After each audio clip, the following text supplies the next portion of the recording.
Everybody's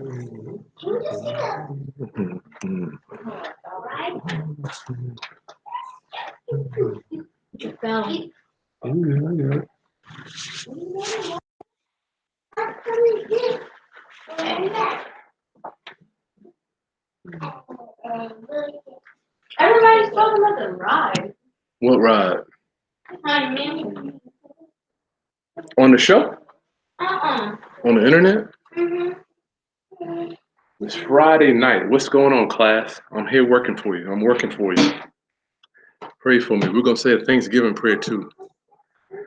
About all this food we getting ready to eat, right? We're gonna say a Thanksgiving prayer. I need God to forgive me. Oh Lord, please bless me for the cornbread and the brisket that my brother's gonna make. I know it's gonna be slamming. I don't want. Lord, please forgive me for overeating. Oh, good God, I gotta pray on that one. I keep thinking about my wife's crab dip that she's gonna make so eloquently, so tasty, so creamy. The crab dip that I'm gonna eat. My wife always makes. Oh goodness, I can feel the pounds just coming in. I rebuke you. I rebuke you, you overweight devil. I gotta get you out. Class, welcome, welcome. Thank you for joining. Thank you for joining. Yeah, go ahead, bring them. Thank you for joining me, class. I'm going to drop something on you tonight. Good God, I don't know. I hope I'm just talking to one person. I've been waiting to do this on my own. I have guests on, but now it's just you and me. Please. Good God, I had to get this tonight. Look on earth, what did we do? What did I do? What did we do? Good God. And then we have this one. Help me. Pray for us. Who is this? That's Missy. And who is that? Billy. Good God, class. Oh, Billy. Class, please pray for me. Pray for a brother. Pray for a brother. Let me get in here so I can figure out where we're at. I'm not going to start. Give me a few minutes so I can get loosened up. Oh, God. We're having a storm here. Thank you guys for coming. What up, Troy? What up? What up, dog? Daniel, hey, I'm blessed. I'm blessed. Realist, what up? What up? Larry, Celeste, hey. Hey, guys. Class. I got to make sure I send my invitations out because I'm not good at this. Todd said the family is growing. My brother, please pray for me. Pray for me, Smitty. I don't know what.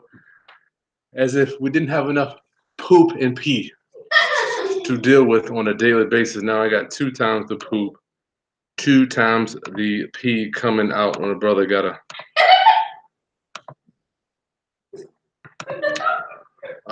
Lord, I gotta just pray for me. Now I have to. Not only am I a dog sitter, I'm a full-time. I'm just a dog sitter, you know. My full-time job is dog sitter. Then I flip houses. Then I do training around the country. God help me. We're gonna get into some stuff tonight. I'm gonna have your mind. I'm gonna twist your mind all up. You might have to go call the ambulance after the night. I'm gonna show you how wealth creation. Me and my wife talked. She said, "You know what, Chris, you got that wealth stuff down. We need to start spending some money." I remember this like it was yesterday. She's over there watching me, so I'm gonna be raw with you tonight. I have a few things of wine.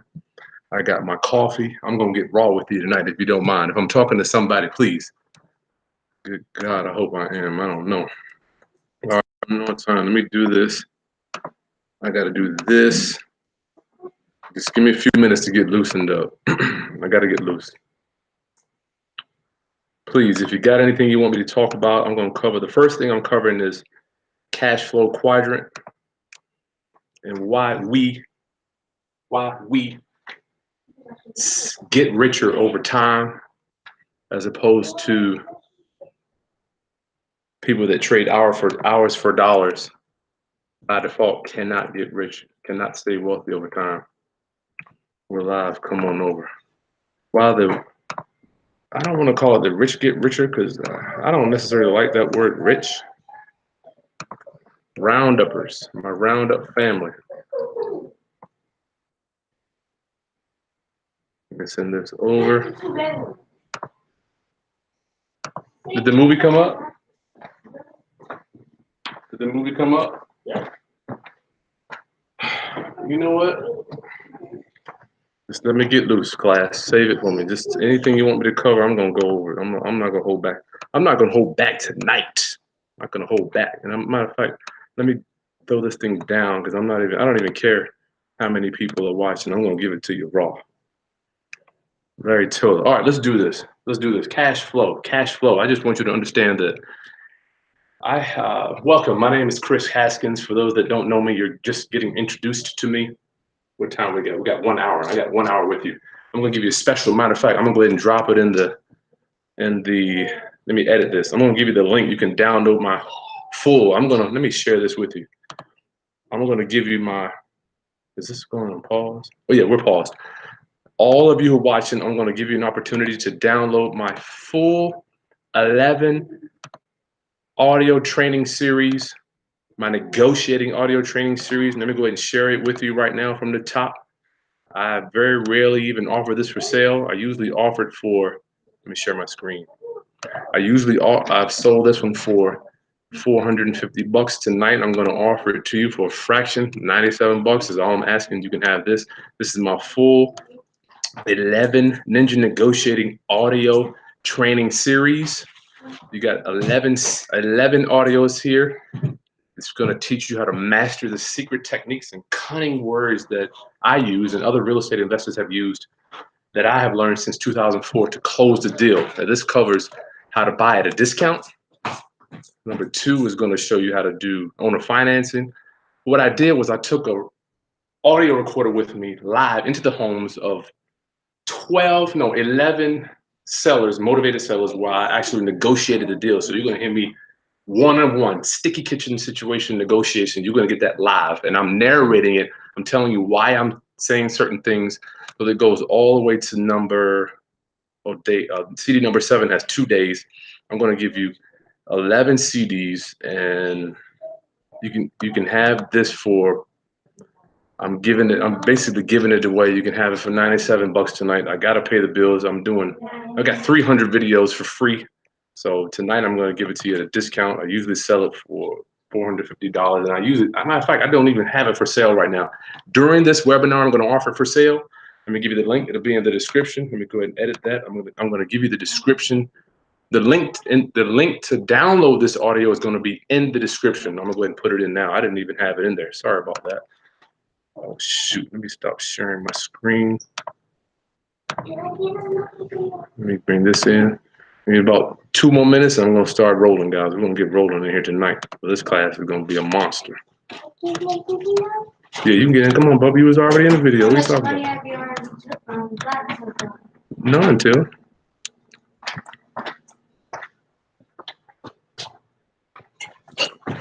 Bubba, you was already in the video. Come on, let me get training. I've already been on here for 7 minutes. We got 2 more dogs. Select code. I'm gonna drop this into the description.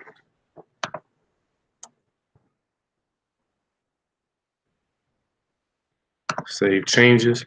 So now you'll see it in the description. If you want to get that audio training, just click on it and you're good.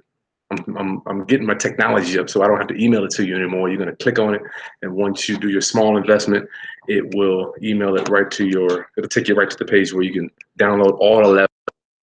This is going to be so cool. Okay, cash flow quadrant, guys. So many things. Before we even get to that, gracious. Let's do this. Get out of here. Intimate conversations. Let's get it. Okay. One of the 3 people took the lunch. Cash flow. Why do the rich get richer? Why do the rich get richer? Y'all can go ahead and watch the movie. What are you doing? You watch the movie? Why do the rich get richer? Why do the wealthy get wealthy? Any questions you got, please make sure you put your city in so I know where you're coming from. If you got anything you want me to cover, I'm just going to keep dropping it on you as I go. Let me raise this up just a tad. I'm going to share with you lessons and different strategies that I have learned from Millionaire. If I were to sit down on a chair, that chair would break from the giants that are on my shoulders that I'm carrying around. They have passed this information on to me since 2004. Lonnie Scruggs, Mike Cheatwood. If you know these people, then you know they were masters. Cash flow quadrant. Why do the wealthy continue to get wealthy? Why do the wealthy? This is going to be employee, as you know. Employee and self-employed. I know some of you might already understand this, but it's sometimes, and you might even know it better than me, but sometimes it's good to be reminded from time to time, right? Self-employed, business owner, investor. All right. So if you are an employee, it means you trade hours for dollars, which is not bad. I'm not mad at anybody for that. It is the way that you can sustain your livelihood. Employee, the reason that the wealthy stay wealthy and they continue to get more wealthy is because when you make money on an income, your income goes like this. This is called the cash flow quadrant. Cash flow. I want to tell you that I have had checks upwards of $200,000 in my career at one time. Big checks. Oh yeah, I gotta remind you, gotta have my coffee so I can stay up. Gotta keep my coffee in. I've had checks, large checks, guys, upwards of 200,000. If you read my book, my first publishing check was $200,000. I got a percentage of that. And a few months later, I was flat broke, $80 living on somebody's couch because I didn't understand cash flow. I thought because I had cash, I was good. I thought because I had cash, I was good. So cash flow, how is the money flowing? From self-employed and employees, their money flows over here. Why? Because the business owners own all of the product creation from shoes, socks, underwear, toothpaste, refrigerators, countertops, floor tile, cars, doors, windows. They're the ones that own these businesses. They own the businesses and hence own the streams of income. So if you are on this side, we want to just work with you to try to get you over to this side. These are the side that they receive the money for the products and goods and services that they offer. So by default, just like if you never ask a question by default, the answer is always no. If you don't ask a question by default, the answer is always no. And we're going to get to how I raise private money. Oh man, private money tonight. I'm going to cover that too. The gloves are off tonight. I get to just share with you whatever's on my heart. I don't have to worry about any other person. I don't have to cater to another guest tonight. It's just you and me. You're going to give me questions. We're going to knock them out. Bam, bam, bam. So employee, their money goes, and self-employed, their money goes over here. And the investors, they own the McDonald's. They own the real estate that we collect the monthly payment for. They own the things that the left side of the cash flow quadrant goes over to that side. All right, so let's just focus on it. If you have any ideas that we can throw around tonight about how we can get you on that side, I'm down to break them down with you too. All right, so that's it. I'm not going to spend too much time on the cash flow quadrant, but there are some philosophies that I'm going to break down tonight. Make sure I get all the questions here. No doggy daycare. Yeah, my family's here. They're doing doggy daycare tonight, Chris. Second philosophy I'm going to talk about, which some people have a hard one. It's okay. It's okay to not do anything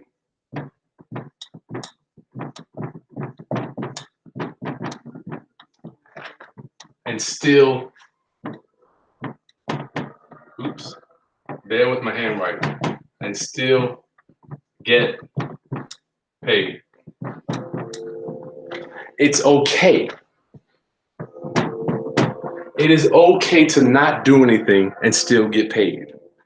It is okay to do nothing and get paid.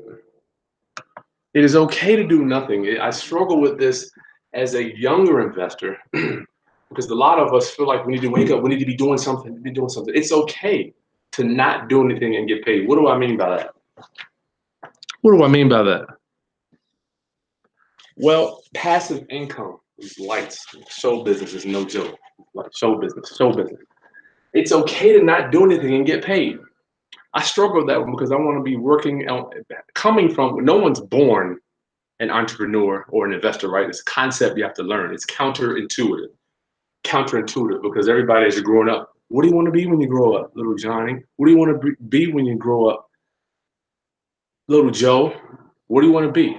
What do you want to do? No one ever says, what do you want to own when you grow up, Joe?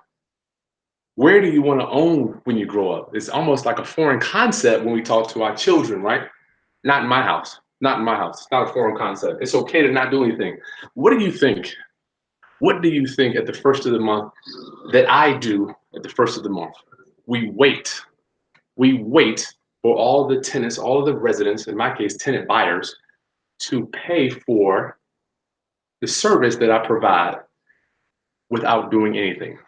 We make money on the things that we own. We make money on the things that we own as opposed to the things that we do. This is philosophies, guys. Philosophy, Jim Rohn says, a man's future is determined by his philosophy, not by his actions. Philosophy. It is okay to not do anything and get paid. So we make money on the things that we own and not on the things that we do. You got me? So keep the mindset on assets. I want to own income producing assets. It's okay to not do anything. It's okay to collect rent and not have any repairs on a property. It's okay. What do you think the mortgage company does every single month? Oh man, I'm going to show you where I was at earlier today.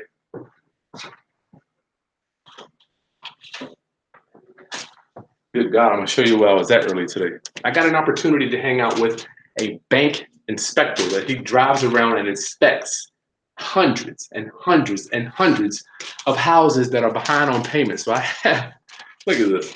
This is just a partial of the list. The guy drove down here from Maryland. He's inspecting 250 houses in this area that are behind on payments. The bank doesn't do anything every month. The lender, all they do is they want their mortgage payment every month. All they do is collect. That's it. They are providing a service for you to stay in that house unless you don't pay. So if you don't pay, you don't stay. All right. So it's okay. Let's get over that hump. Please repeat after me. It's okay to do nothing and get paid. All right. If you don't repeat after me, then you probably won't do anything I say. So, all right, let's do this. Next philosophy.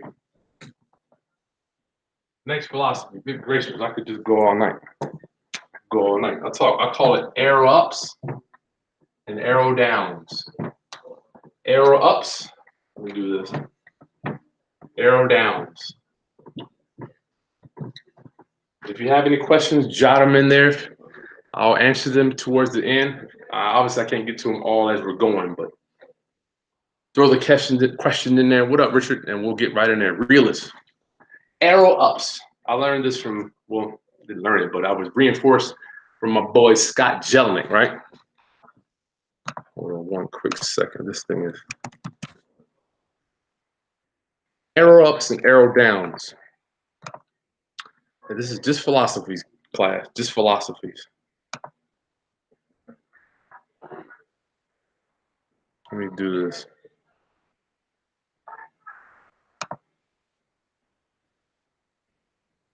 One second. Thanks for bearing with me. Thanks for bearing with a brother. Arrow ups in life. When I'm going to look at real estate, right? This stupid thing. When I'm going to look at real estate, I look at different things in the area, the houses next door. I look at the condition of the property, the street, how wide is the street, how narrow is the street, is it in a flood zone? All this stuff I'm looking at when I'm going to look at the property: roof, windows, siding, flooring, electrical, plumbing, paint, sheetrock, all that stuff, kitchen, bathrooms. And every time I'm looking at the property, I'm looking, and let's say for the location, is the location an arrow up or an arrow down? So I'm just mentally have a checklist. Okay, location's good, arrow up.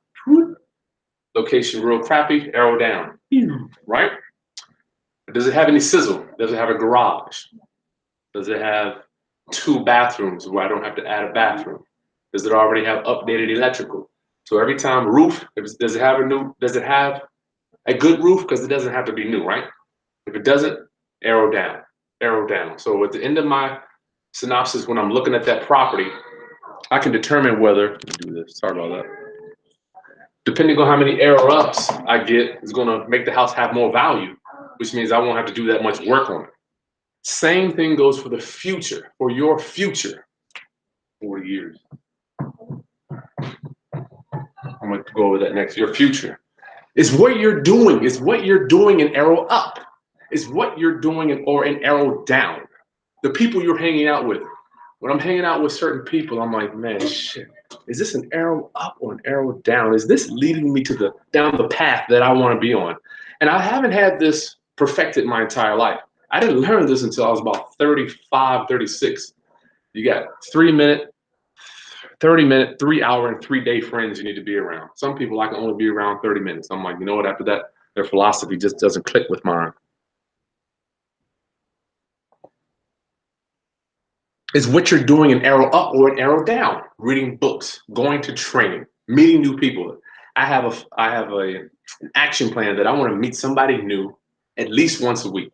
Somebody new, because you never know what that person, all they have to do is change the trajectory of your life just a little bit for you to end in a different location, just like a big old ship. It's got to change your rudder just a little bit for you to end in a different location. It's amazing how different people in your life can just tap you real subtly to move you to where you need to be 10, 15, 20 years from now, because life doesn't happen life doesn't happen hour by hour, minute by minute. It happens in yearly increments. That's why we don't need to worry about our success on a monthly basis. We need to look at the success over the last 10 years. It took me 10 years to build my small real estate empire, right? 10 years, a little bit over. So don't worry about it if you haven't got it down in a year or two. It's going to take time. These things take time. So is what you're doing, just remember yourself. Scott Jelinek used to say, man, it's my boy. Scott Jelinek says, is this path leading to me where I want to be or not? And you don't need to have $1 million.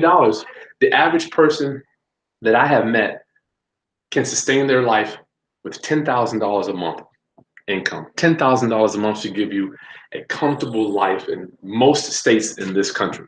You know, and if you're in Los Angeles and want to live the high life, I can't help you with that.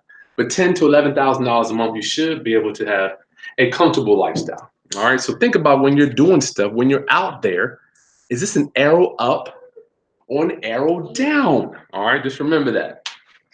Okay. Arrow up or arrow down?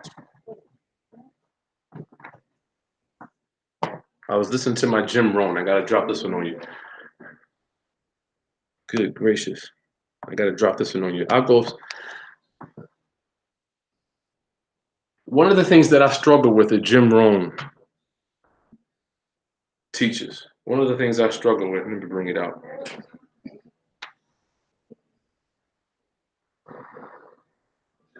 Man, so much to get, so much to cover. I got scratched up. We'll get to that one in a minute. One of the things that I learned in my matriculation, thank you, Hampton University. One of the things I learned in my matriculation is holding on to cash is useless. Holding on to cash is useless. So you have $1. See, we aren't taught. Success is counterintuitive, holding on to money. But the only thing that makes money valuable is when it leaves your hands. Because money in and of itself can't do anything for you but sit there, right? So you have to exchange it for some type of value. But what type of value are you exchanging it for? For personal consumption or for investing? So what is my bullet for this one? Well, yes, holding on to money is wrong. I know this is going to hurt some of you. Holding on to money is wrong. Holding on to money is wrong. I know you might think I'm crazy, but I gotta see how I know it. Let me see this.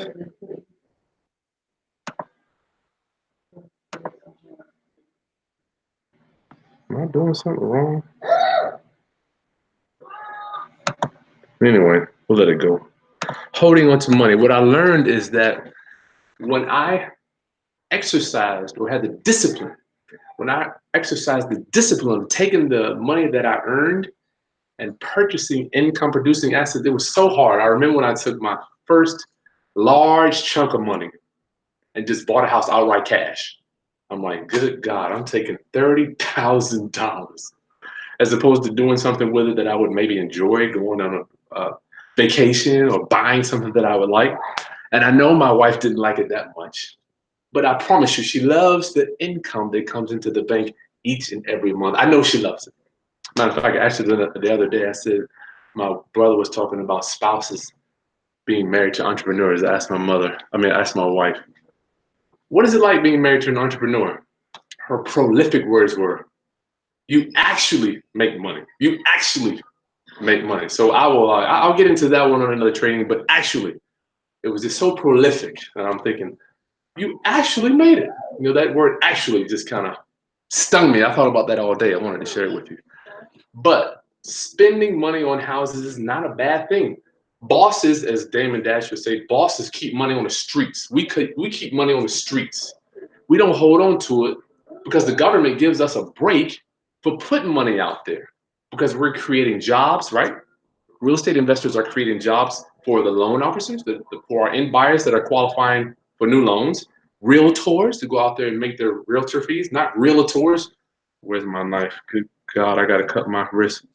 There are no realtors in my world. We don't deal with realtors. Realtors. You drink some coffee on that one.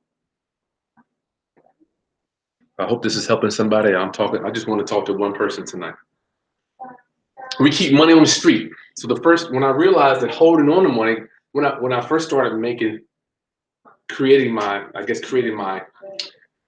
income as an older man, as an adult man instead of being a boy, I got big checks wholesaling 20, 30, 40, and then with my record publishing.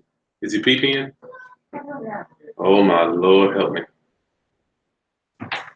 I tried to hold on to that money, but eventually, based on that cash flow quadrant, it all goes from one side to the other eventually. It's nothing but an iceberg chipping away. I had to learn that. So when you let it go, when you put it out in the universe, buying assets, it comes back to you slowly, trickles in every month. Trickles in every month. So my goal now, wealth creation, sinking money into assets. That's what we do. We don't hold on to money because it's counterintuitive. It cannot help you. It can't. You need to sink it into assets. All right. Yes, the family's growing. Guys, if you don't mind, like my channel. Somebody had a question. Sorry about that. I need to get your question. I'll answer them. Getting them hard. Hey, what's up, all facts? I've been thinking about this webinar for 3 months, man. I just want to invite you into my world. Yes, thank you. Any questions? I'm more than happy. All this is I do for free. If you guys appreciate what I'm doing, hit me with a super chat. I'll be muchly appreciated. I will be much appreciative. All right, my next thing is my next one. Oh man, this is gonna hurt you right here. This hurt me. You can have what you want. You can have what you want. Matter of fact, you have more.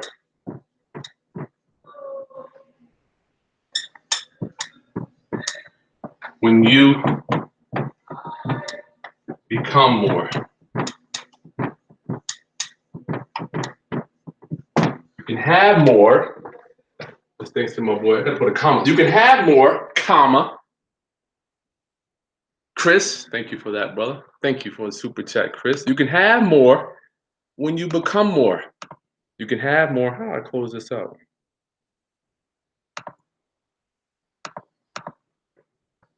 Come on, this thing is. I think I'm frozen, man. It's not. You can have more when you become more. What do I mean by that? Golly, this stuff took me so long to understand. What happens is, say this is your dinner plate here, right?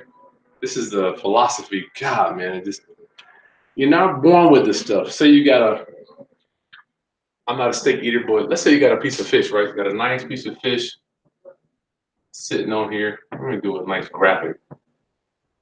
Is that right there? You got a piece of fish, right? Sitting on your plate. You can eat this, good to go, eat it, no problem. What happened? I'm gonna just tell you what happened to me. Back in 2004, where they had the no qualifying loans, here was my plate. But my fish was like this.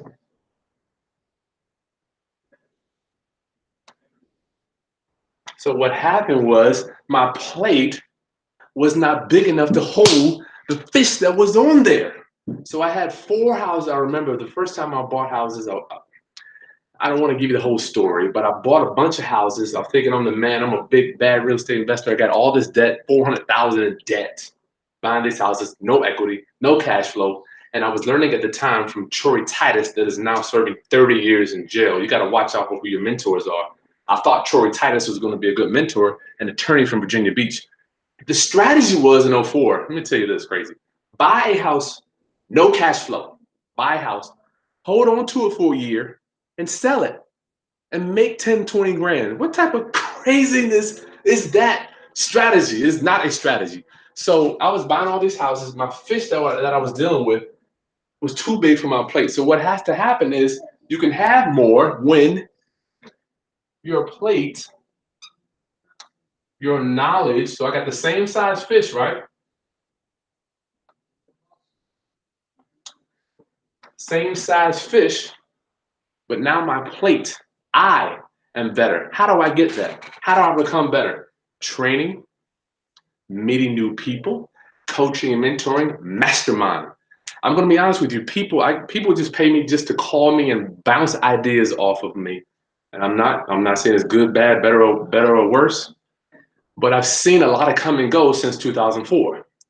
So I have the honor to give my opinion to other investors in the business.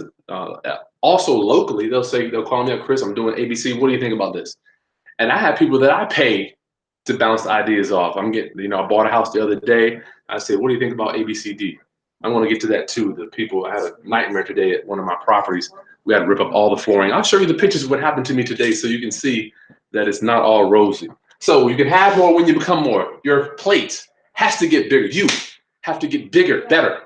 How do you do that? What can I do? What can I do? Solve problems. What can I do to make this thing go away? Second question you got to ask yourself, who can I call? No. What can I read? What can I read? Jim Rohn. What can I do? What can I read is the second question. Third question, who can I call? I have a Rolodex that at any problem that comes up for me, I can hit a button on the phone, find an expert that can fix that problem for me. So you can have more when you become more. I struggle with that one. I still struggle to this day. I don't want to go to trainings. I don't want to go and sit down and learn a new skill. I hate learning new stuff, but it is a requirement for growing. I can't stand using the computer every day. I'd rather just be out wheeling and dealing, doing deals, talking to people. However, I have to learn how to work this computer, always be on it. Snapchat and Instagram and all this crap. Good God, it burns me up. But if I want to stay relevant, I got to do it. I can't get out of this thing. All right, let's get to my next point. Why is this thing all messing up? 1 second, class. Let me get back in here, see what's going on. Oh, I know what's going on.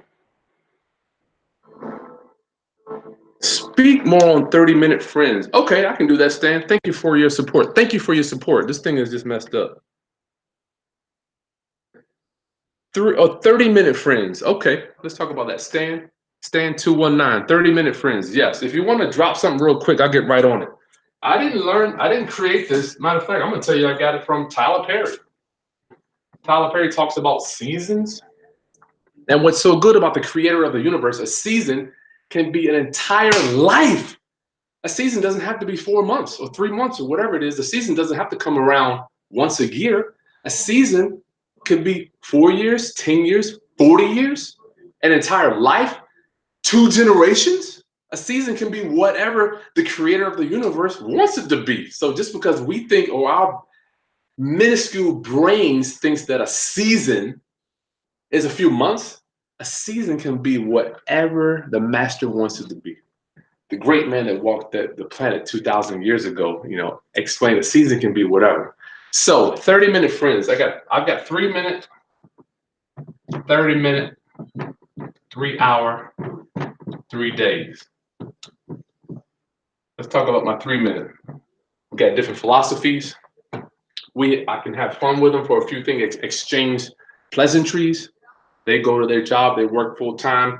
We maybe can possibly get a drink here and again. That's about it. 30-minute friends.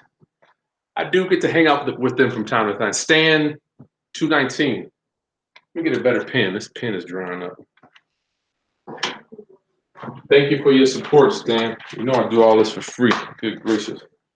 30-minute friends. That's all I'm saying is that is going to be the time frame that you need to allow for you to hang out with these people. That is going to be the time frame that you're going to be hanging out with these people, right?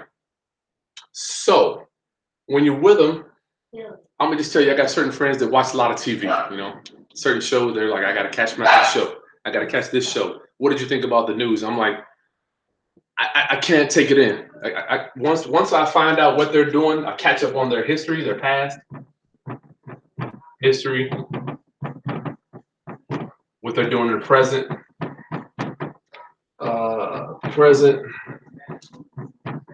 and I catch up on their health.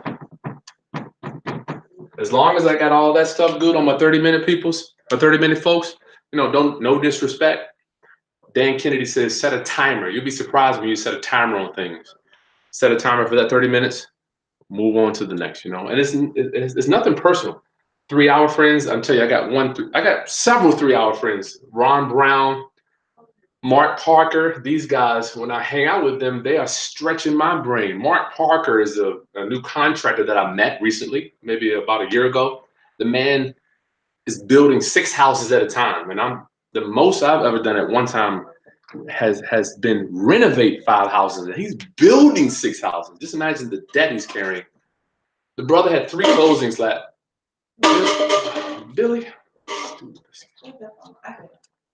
Billy strikes again. The man had 3 closings last week or 2 weeks ago. So I didn't have 3 in a week. I've had several, but not 3 last week.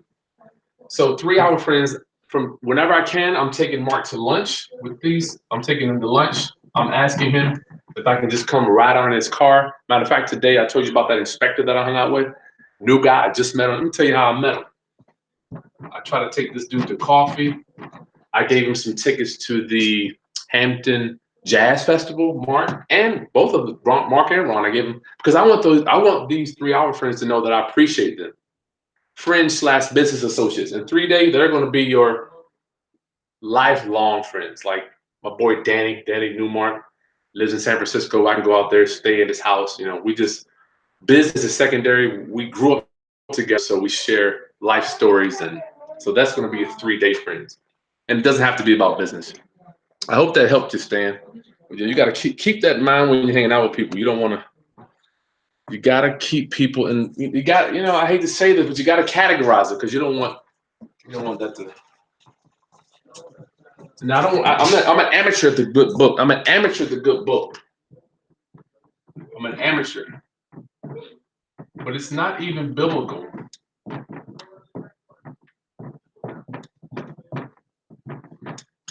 When you think about what the good book, Jake says what the good book wants us to think on, right? Our next one, stop watching the news. Good God, let's stop watching the news. I heard there was some type of a bombing going on. I have no idea. I don't want to know. The last time I watched a full episode of the news was right about 2010. I finally convinced my wife to stop watching the news. We're done. So this family we're not news watchers. But the good book tells us, and I'm an amateur of the book. I'm an amateur. What does it say? What should we be thinking about? Stay focused on things of good report, things that are true, things that are honest, and things that are just. The good book says that. So back when I do hear a little bit of the news, I hear that it's always bad news. It's somebody getting treated unjustly. It's never anything of good report. It's never anything that's honest. Somebody stealing from somebody, going to jail for whatever reason. So I tried not to watch the news. I encourage you, stop watching the news. It is not going to do anything but drag you down and make you think about bad stuff. And the worst part, not the worst with the T, meaning there's no other word. That is the greatest, the baddest part, worst with a T, is that it doesn't benefit you in any way. It has no benefit other than knowing what's going on with current events. And you can find that out just by asking. Wait, I got friends that just, in talking, they'll say, hey, you know, I know you know this. Matter of fact, Mr. Smitty hangs out with me. He just gives me different current events. I can get it from him. So I don't even have to watch the news. All right. We're knocking these out. Good gracious.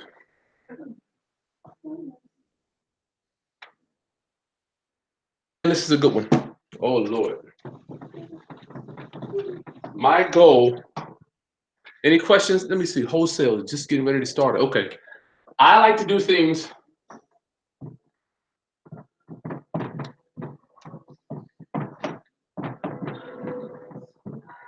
one time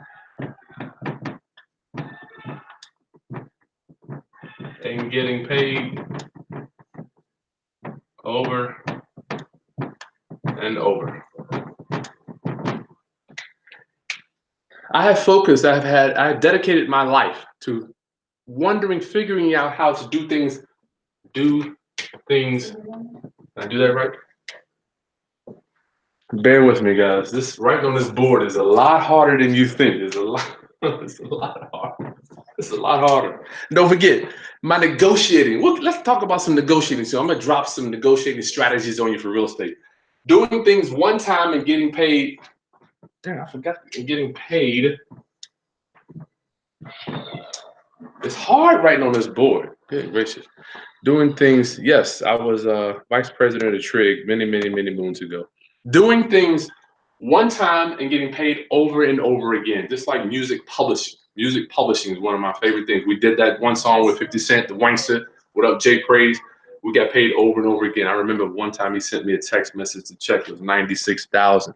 Unreal. I blew all mine. Getting paid one time. That's why wholesalers, by definition, can never get wealthy. You can't get wealthy because you have to do it over and over again. I learned that master entrepreneurs, real estate investors, learn how to do something once and get paid over and over again. What does that equate to? Owning rental property, owning assets. Another thing, you're watching me right now. I do a video one time. I can do this video one time and it'll pay forever. I can go to Disney World. We can go wherever we want to go, and the internet is on all the time. We can sell documents. We can do training, coaching and stuff. We do our newsletter, and one time, it goes back to that. It's okay to get paid for something. It's okay to get paid without doing anything. So we do it once, and we want to see the money come in over and over again. Until you learn how to get paid in your sleep, you'll always be broke. So says Warren Buffett. Warren Buffett. All right, let me go over some questions real quick and put your city in if you got anything you want me to cover. Daniel, thank you for coming. Larry Taylor, what's up, dog? Let me do this over here so I can make sure I'm getting you. Matter of fact, if anybody wants to shoot their email, if you want to come on, I'll bring you on. Go ahead, and if you want to come on live with me and ask a quick question, I'll bring you on. Put your email down at the bottom. Put your email address so I can hail you. I will hail you. Let's do this. Let's knock this stuff out tonight. I'm down. I might have to get me some more wine. Hey, Faye, what up? What up? Realist. Celeste. Lakia, you back? Yes. No, the storm wasn't bad here. It wasn't too bad.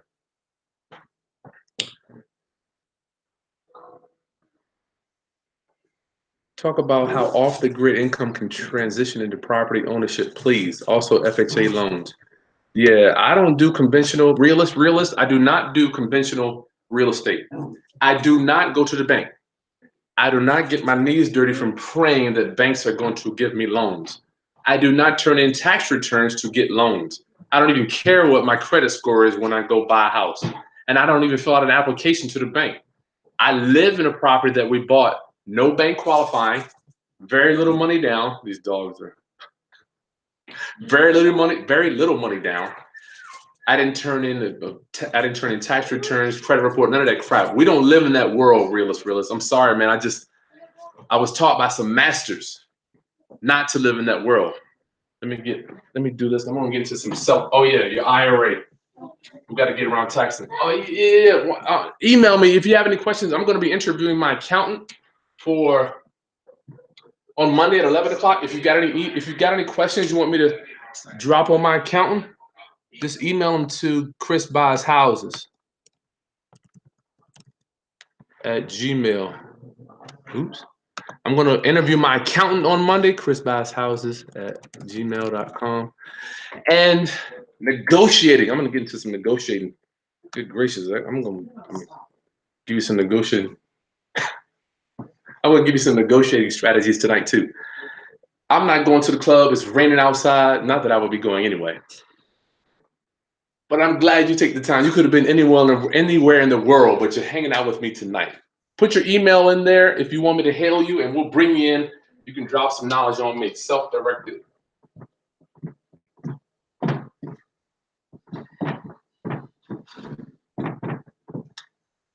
Roth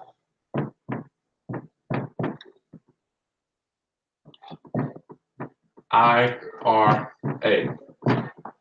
Self-directed Roth IRA. IRA is individual.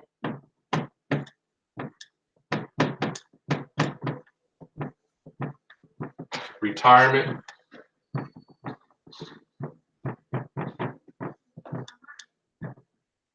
Retirement account. Now pay attention to this one, guys. I know it may not feel big, but I'm getting ready to. I hope I'm talking to one person out there. One person. I learned this back in 2005 from Lonnie Scruggs. Lonnie Scruggs. I think Billy needs some water, Taylor. Taylor, Billy needs some water. He didn't have any water. I would like to know more about the owner financing. Yeah, okay, I'm gonna let me do this self-directed investing stuff. As a matter of fact, I just talked to a coaching client today that's gonna be converting her traditional IRA. I know nothing about traditional, anything that's conventional or the masses are doing it. I'm done. I'm not interested. So Bitcoin, investing in stock markets that I know nothing about, mutual funds, bonds, all that stuff. I know nothing about it. But what I do know is self-directed Roth IRA. Yes, SBRI. Yes, that's individual retirement account. Who do I use personally? Equity Trust Company. I can give you a referral. They'll give you a $50 discount. Email me if you want to know more about that. Golly, so much to share with you. Not only is this all tax-free, let me put right here. This is tax-free. Forget my handwriting. Now, I want you to understand the IRS, and matter of fact, maybe next week we'll talk about my second audit that I just got finished with the IRS. I've been audited twice. So matter of fact, I got a thick audit form that I can go over with you. I probably will do that in the near future. But self-directed Roth IRA.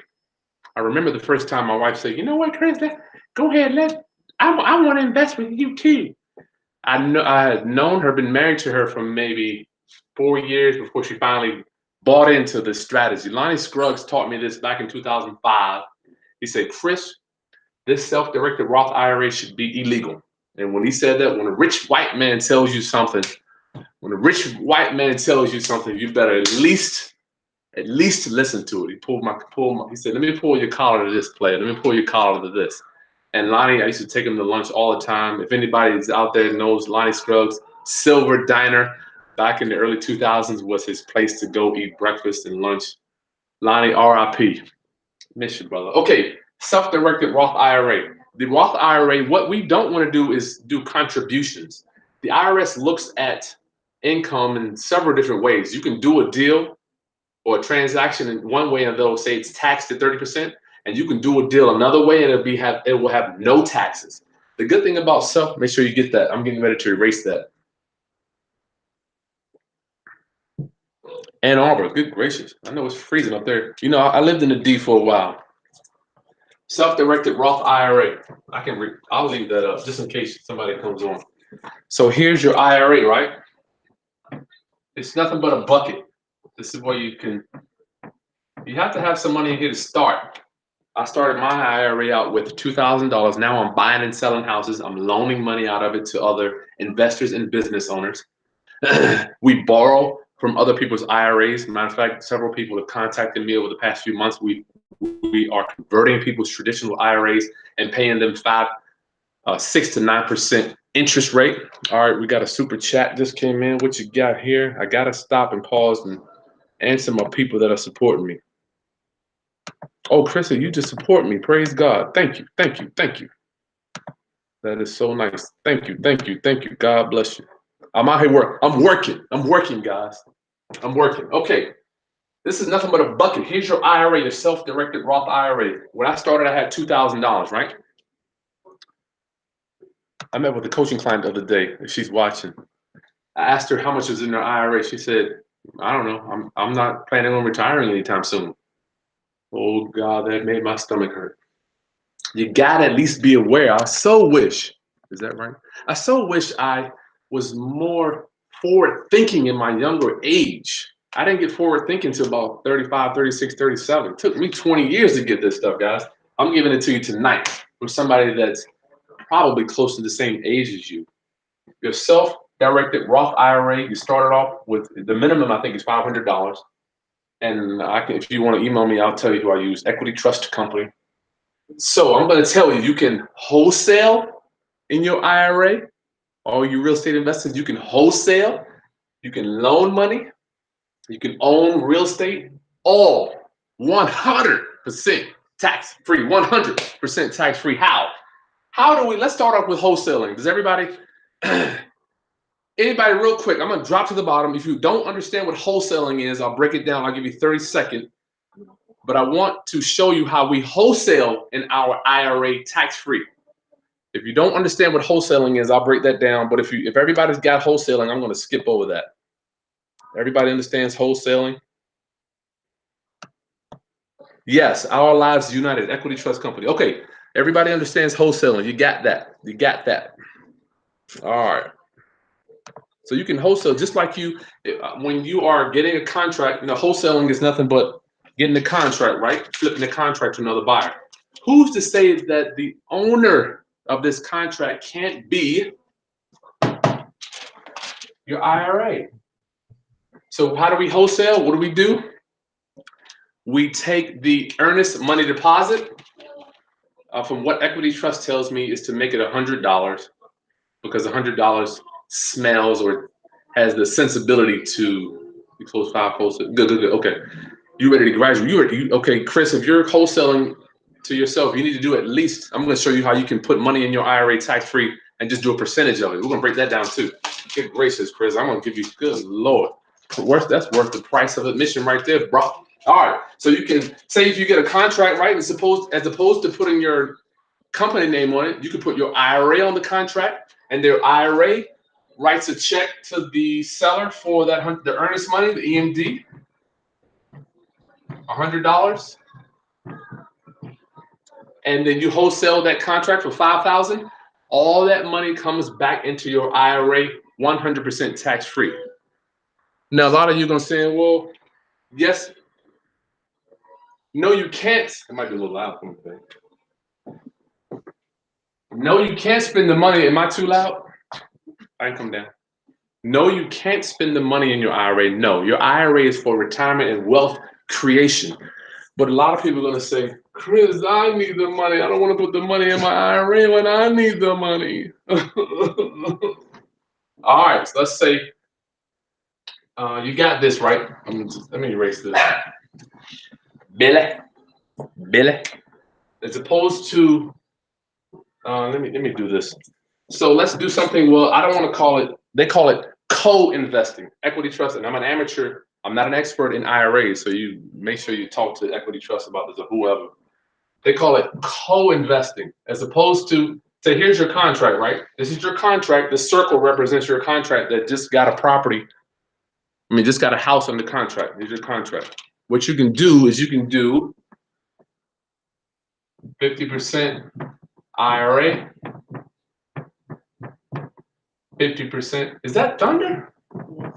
Wow. So now your contract is owned. Your contract is owned when your seller signs it. You're the buyer. 50% undivided interest. That's the language. Undivided interest goes to your IRA. 50% goes to you. So if you got a 5,000, let's say you got your earnest money. Your earnest money goes out. Your EMD for $100, right? You're gonna say, Chris, I need the money. I don't want all the money to go in my IRA, which is the same thing I used to say before I learned this strategy.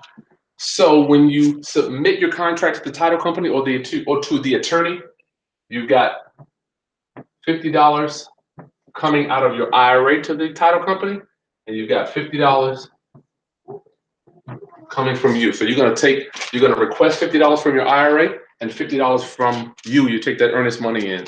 And what happens when that $5,000 assignment fee, let's call it assignment fee, when that assignment fee comes in, assignment fee, I'm gonna make it real easy because I'm very bad with numbers. So when that assignment fee comes in of $5,000, how do we split that?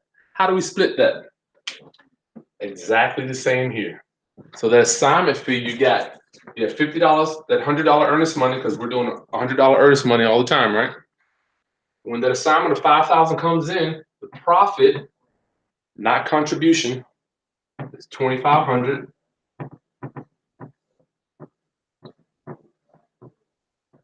$2,500. So you got $2,500 going in your IRA, $2,500 going in your pocket. All right. So, and this side is going to be completely tax-free. Now I'm getting ready to give it to you on steroids. You ready? Oh my goodness. I know your brain is probably going into mush right about now, because mine was when I learned this strategy. Oh my Lord. Let's say you got kids like me that have to go to college. So we have, Lord God, we have, you don't have to do it 50-50. You can do it 25, 75. You can do it like that, 75%. Or if you've got kids that need to go to school, you can do it like this. Oh man, say you're ready. Tap your neighbor. If you got a neighbor next to you, ask them while they're ready. Ask them while they're ready. Whew. We're getting ready to break it down to you. I'm gonna just draw a line right here. For me, what my plan is for my kids to go to college is something called a Coverdale account. This is what, man, I tell you, I'm gonna have to send you guys a bill. Put your address in so I can send you a bill for this one. Woo. So we got 25%. Am I too loud, mate? You sure? Good God, I don't even know. I don't even know how many people are watching. I don't even care. If it's one person, I'm happy. I'm done with numbers. I'm done with numbers. I don't even care how many people are watching, because man, we're getting a high. Our drug is social acceptance, social currency. Who's watching? I'm sick of it. All right, so 25% goes to kids, college, and then what's that, 25, we can do 50 goes to you. Oh man, did you get that? I don't think you did. I'm talking to somebody that has some kids that want to go to school. I'm talking to somebody that wants to help their kids go to college without having to get a hell of a lot of student loans, and their kids are in debt for the rest of their lives, paying off loans till they're 40. I'm going to bring up an email that I got that they wanted to pay me. Somebody sent me an email. They wanted me to apply for a job making $14 an hour, but I had to have a BS, a Bachelor of Science. Why the heck am I going to spend $40,000 on a Bachelor of Science degree and make $14 an hour? I mean, it just makes no sense. We have to change our culture. Let's change our culture. Forget this being in debt for the rest of your life. I'm sick of it. All right. So this is your investment. You got a house under contract. Here's your contract. Oh my Lord, I know your brain is just mush right now. Good God, I know. I see the mush dripping out the side of my computer. Is that mush coming out the side of the computer?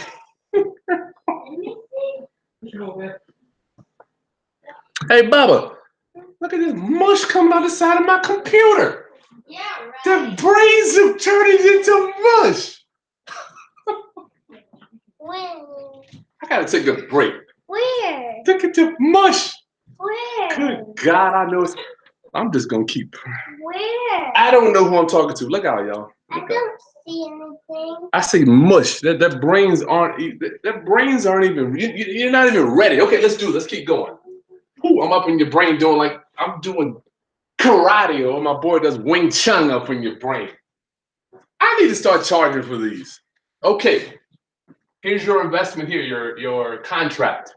How I do it, I don't know any other way. How I was taught, my boy Lonnie Scruggs, R.I.P. dog. Getting hot in here. Here's your contract. You got 25% going to your IRA because I need the money.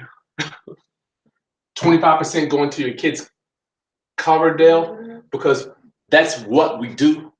We plan for our kids' futures. We plan for our kids' futures. We don't go out there and have kids and say, you know what, fend for yourself. Go out there and get $100,000 in debt, deal with it. That's not what we do. That's not what we do. That's not what the wealthy do, right? So kids' college account gets 25%, Coverdale, and then the other 50 you can take. Now you can manipulate these numbers however you want. And you know what? I'm going to better this. Your brain, good God, your head might explode. Your head is getting ready to explode because, you know, my wife, she's in there looking at me. She's going to want to know what's going on. So what I do is, kids, IRA. Let me break this down. Can I break it down? Is it okay? Okay. Somebody said I could. Can I break it down one more time? Can I break it down for you? Party people, my Roundup family. Can I break it down one more time? Oh my goodness, I just drew another line. God. Can I break it down one more time? Let's say you got a wife like me, or a husband.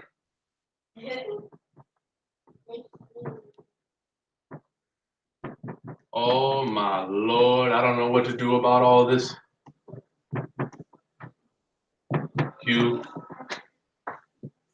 college, wife, you.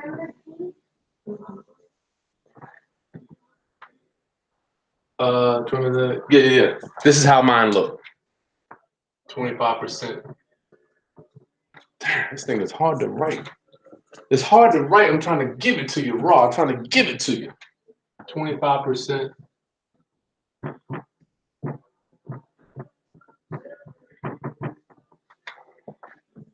Second kid.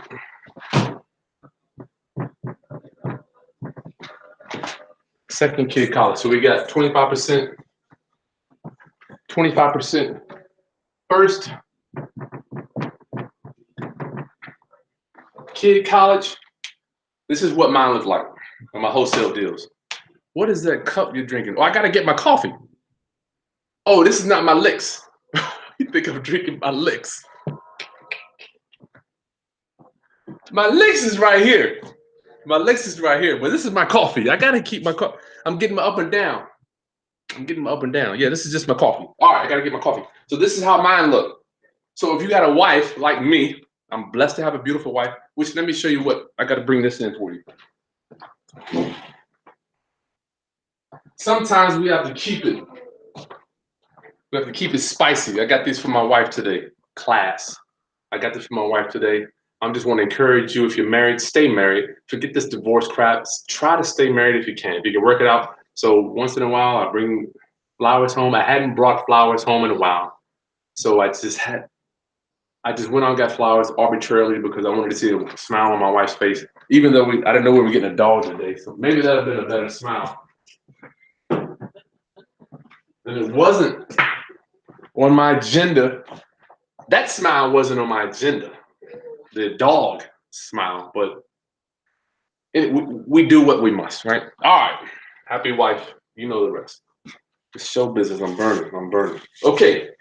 This is my deal here. I got 25 going to the wife in her IRA, 25 in my IRA, 25 in the first kid's college account, 25% in the second college account. And how does this work? When I just call Equity Trust, I get the contract signed.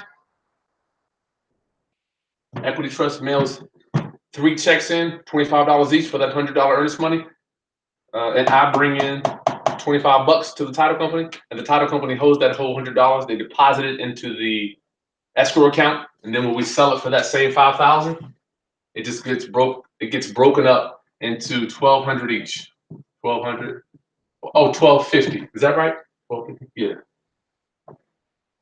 $1,250, $2,500, $1,250, $1,250. Now I know some of this might be over your head, but you're gonna have to get this if you want. This is what the wealthy do.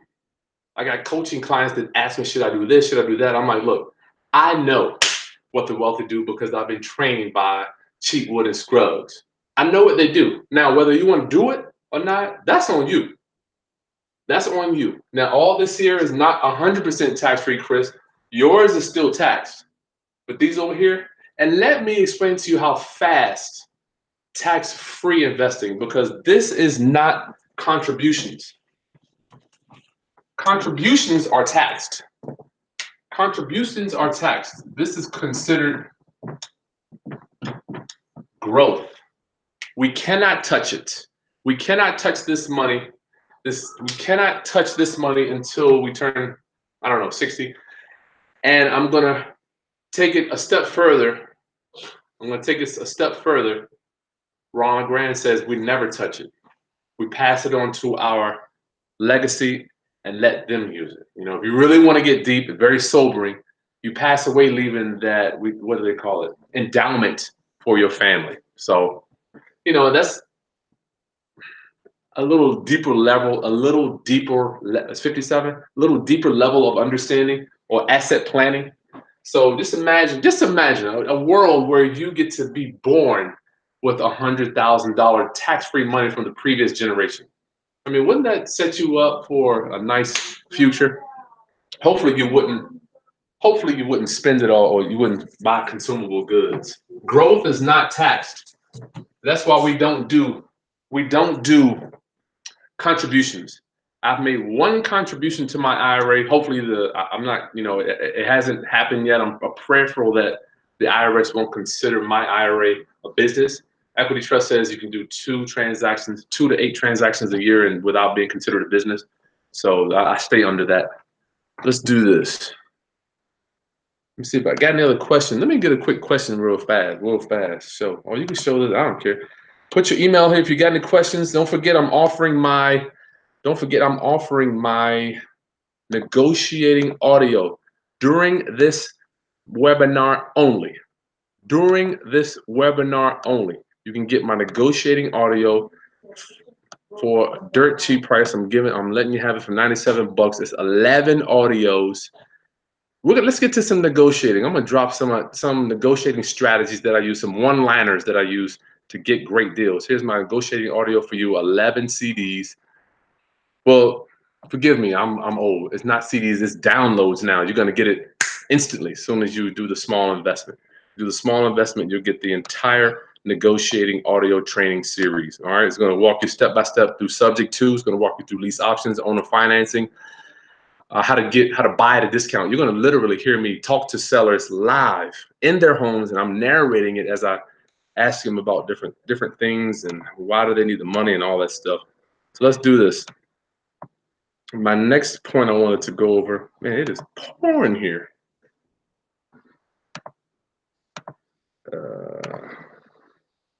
Jorge, what up, dog?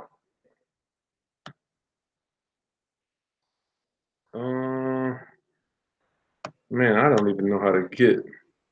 No doggy daycare already know. My family arrow down. Poor thing, we gotta get. Bear with me, guys. Let me get some of these questions, and I'm gonna keep rolling. I'm gonna give you about another 20 minutes, and I'm done. Well, I'll maybe go longer. I don't know. I got nothing else to do tonight other than hang out with the family. We'll do that after I get done. Owner financing. Yes, owner financing is a way that guys like me are going to get out of the business. Larry, owner financing is the way we get out of a way older investors get out of the business. We sell our properties. We sell our properties for monthly payments. We take our equity over time. Billy got to go pee probably. Princess, okay. Monthly payments, owner financing. Owner finance, we make monthly payments to the seller. Why would they do that? Because they don't want to get that big chunk of money and get hit with a big tax burden. So how it works is you set up, depends. Okay, it's 2 ways to do it. If you're buying on owner financing, which I want you to do, we do no interest rate. You say, listen, Mr. Smith, Mrs. Smith, I can give you 60,000 cash, or I can give you 70,000. Can you take some of your equity over time? That is the magic line. Ms. Smith, you know what? Can you take some of your equity over time? And repeat that. Can you take some of your equity over time? Or can you take some of your equity now and some later? That's one of the magic questions that I like to ask. Questions. He who controls the questions controls the negotiation. So what we do, if we want to give them $70,000, however, we want to pay them every month, and we break that down. Let me break it down. $1,000 a month, no interest. and we usually pay for taxes and insurance. So you're going to give them all their equity, no interest, with monthly payments, principal only. That principal only is a hornet wrapped up in a marshmallow because they're not getting any interest. That's crazy. How many people can get a 0 interest loan? Unheard of, right? All right, Matthew, just found you a few weeks ago. What's up, dog? Love the content, really helps me. Do being a bit young, or your younger father and a husband, working capital, decided to do. Due to being a younger father and husband, not much working capital. Oh my goodness, I wish I had. Matthew, I love it. I wish I had a nickel for every time I hear people say, if I only had the money, all I need is the money. All I need is the money, working capital. What we do is we have something called OPM. I've got a full presentation. I'm not set up to talk about it tonight. I've got a full presentation. What if I can find it? Let me see if I can find it real fast. You can turn it up later.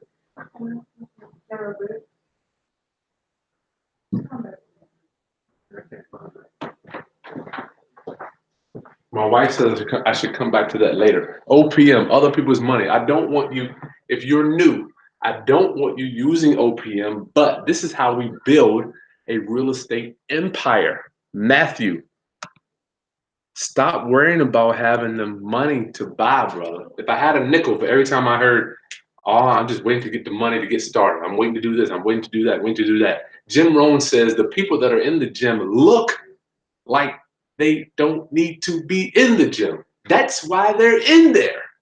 The people that are doing deals in real estate don't necessarily need the money. That's why they're already doing deals. People will give you capital or money when you don't need it. Today, I can show you text messages and emails. People will throw money at me personally, and I'm not even asking for it. There's more money out there. We're gonna go over that. We're gonna go over that one in a minute. There's more lenders out there than there are savvy borrowers. Think about somebody going to the gym every day. Or somebody that runs 5 miles a day. What do we say? You don't need to run. You don't need to run. You're already skinny. But those are the ones that are. But the fact is, they're skinny because they run every day. So you need to plan. The money will follow, Matt. The money will follow. You're in Ann Arbor. Okay, I know it's freezing up there, Larry. Wholesale is just getting really started. What is the best way to find a motivated seller? Real estate has been your dream. Oh man.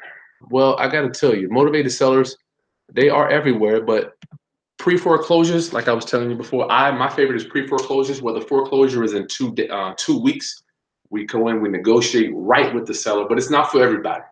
You got out-of-state owners, you got eviction filings, pretty lease options. Like my boy Eddie does, pretty lease options. I don't do a lot of those, but I deal in more ugly houses, but I still love bandit signs. They work. And you can get all types of different aggregate lists, people that have equity, vacant properties.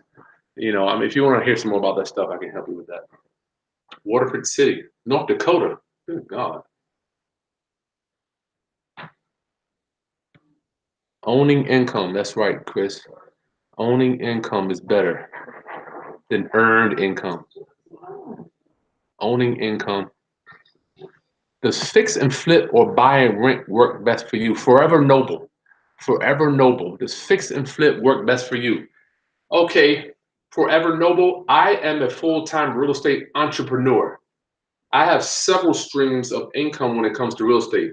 I do buy and hold, and I do fix and flip, among training and among when my YouTube is turned into an income stream now with people. It's crazy. Before I had to buy real estate courses, now people call me to test their real estate courses. So it's almost like the more value I provide to the universe, value just comes and sticks to me. So that's another one. And then my rental properties, my flip. Yeah, okay. Well, let's just talk about my buy and holds. That's one leg. That's one stream for me, and fix and flip.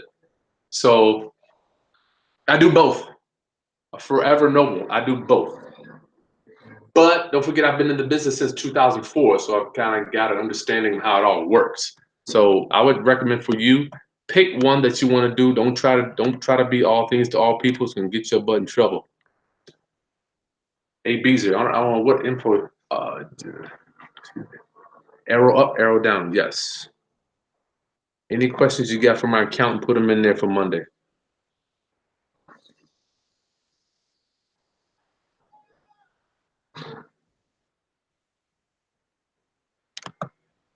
Private investors.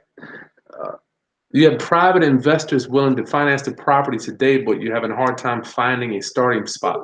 Yeah, you need a private lending presentation. If you want, email me that. I can help you with it. You need a presentation. You need something when you sit down with these people with the money. You're looking at it just like a book. It's called a private lending prospectus. Just like you're buying stock, a stock offering, you need to know a little bit about the company, what they offer, how they do business, stuff like that. Yeah, the dog had to go pee pee. Do I buy from realtors? Do I buy from realtors? That's going to be from pro movers in Houston. Yeah, Houston in the building. Houston in the building. What up? Do I use realtors? Yes. I like using realtors because they're like they are leveraged. They can do a lot of the work, write up all the paperwork, and all I have to do is give them a number. My offers are nothing but an email. I say 123 Easy Street. I want to offer $50,000. Here's the name. Yeah, let me go ahead and do that too. OPM. Owning houses. So much stuff in your name. We don't do that. That's a no-no. I'm gonna get to that. But realtors, yes, I use realtors all the time. Matter of fact, I have realtors that I use to sell and use to buy. Katrina, what up? Thanks for teaching. Thank you so much. Thank you. Thank you. Any love offering will be appreciated. I'm taking time out. What is was your mentor the same dude that robbed Teddy Riley? How did you know? Forever Noble. What up, dog? Yes. Troy Titus was one of my mentors. That I'm not. Matter of fact, we have corresponded. He's in jail. We have corresponded via, I guess they do email now. I was sending. Let me tell you what happened. All right. Troy Titus was an attorney that robbed a bunch of people. And he robbed my mentor, my true mentor, Lonnie Scruggs. He went to jail 30 years. I wrote him some letters in jail. He wrote me. We were corresponding about stuff, but that got deaded because he said he can't talk about what he did. Because I wanted to bring him on the show and say, hey, listen, man, what can you teach us what you did? Yes, Troy Titus. Yes, he robbed Teddy Riley. He robbed a lot of people. He robbed me of some knowledge too, but I didn't lose any money. Jason, what up? What up, Jason? You can have friends that run his course. That's right. Nothing on the news for me. Yes, Chris, nothing there. What up, my brother Ronnie? All right. If you got an email? Okay, let me bring you in. Let's do this. Let's go ahead and do this. I'm gonna bring you in. Rosanna, I'm gonna bring you in. You still here? You still here, Rosanna? Let's bring you in. Why not? Let's do it. I'm gonna try something new tonight. Let's bring you in. Why not? If you on here, you coming on the show. I'm done with it. I'm not holding back nothing tonight. It's pouring down rain. I'm just hanging out. Let's bring you on. Rosanna, where you at? Where you at? We're gonna just chop down what you got. Rosanna, where you at? Where you at? You still here? She's probably gone. Chris, you next. I'm gonna hail Rosanna one more time, then we're done.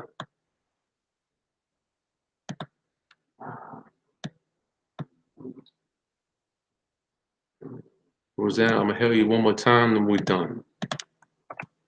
Probably got some great questions. I mean, the great thing about this is you guys get to share your questions with me. It helps me to think.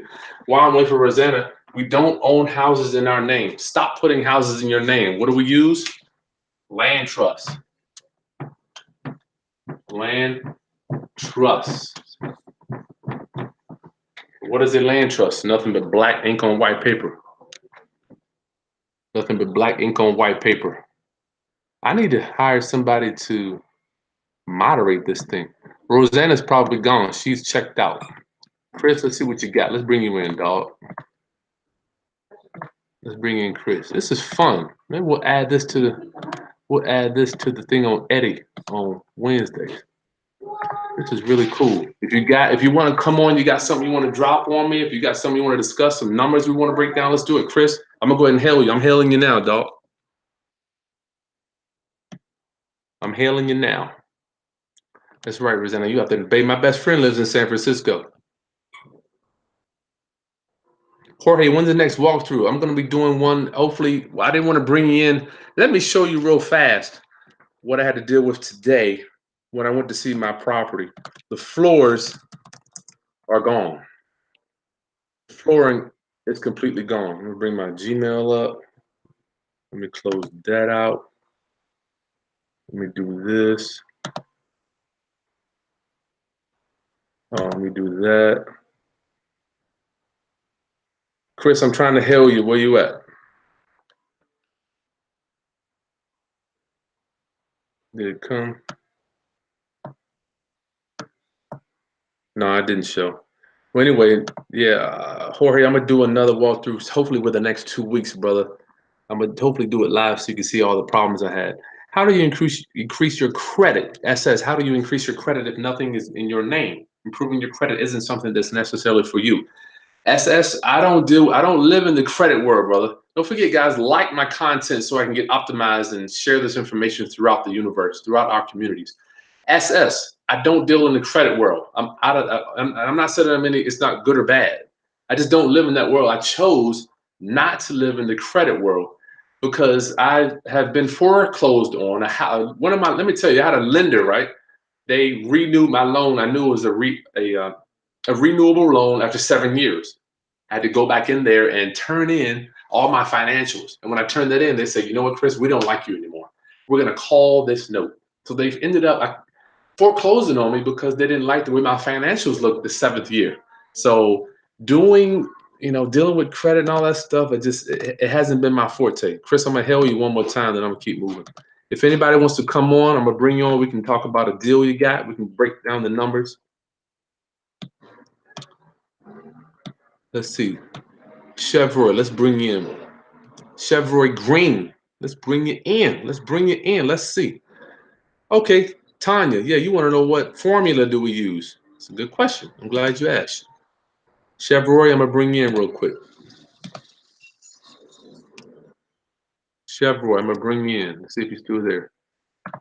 Chevrolet, info@homebuyers.com. Let's see.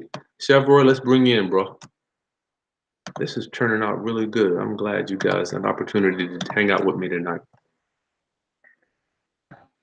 Chevrolet, let's see what you got. Owning houses, we use land trusts. I can't break all that down. I'll be here doing that. But if you want to know more about land trusts, I can help you with that. Chevrolet, what equation do we use? Good question. Mayo equals ARV times 0.65. Let's just say 0.7 to make it easy. Is my thing not hailing today? 0.7 minus repairs. You better be using, what is Mayo? Maximum allowable offer. Chevrolet, I'm hailing you, brother. I'm hailing you. I don't know where you at. This is just not working. Is it not working? I'm inviting. You know what, guys? You got to have video chat for this to work. I can bring you in like my brother. Tanya, you sound like you must be a newbie. I'm not mad at you, though. Stan 219, I'm sure there is money to be made in Bitcoin. Just like Warren Buffett said, it's just not for me, it may be for you, but it's not for me. Equation, Mayo equals ARV times 0.7 minus repairs. That's going to be your maximum allowable offer. And you better live by the equations. Each and every time I see an investor not use the equations, they go down. You're going down, baby, if you don't use equations. And you don't have to use this one. Sometimes I'll use Mayo equals AR. You gotta have ARV, right? You gotta know what you can sell it for before you can make an offer. What in the hell can I sell this for? If I can sell it for $10, it means I can pay $6 for it, right? You gotta know what you're gonna sell it for before you go in. ARV minus your profit. Say your profit is 20.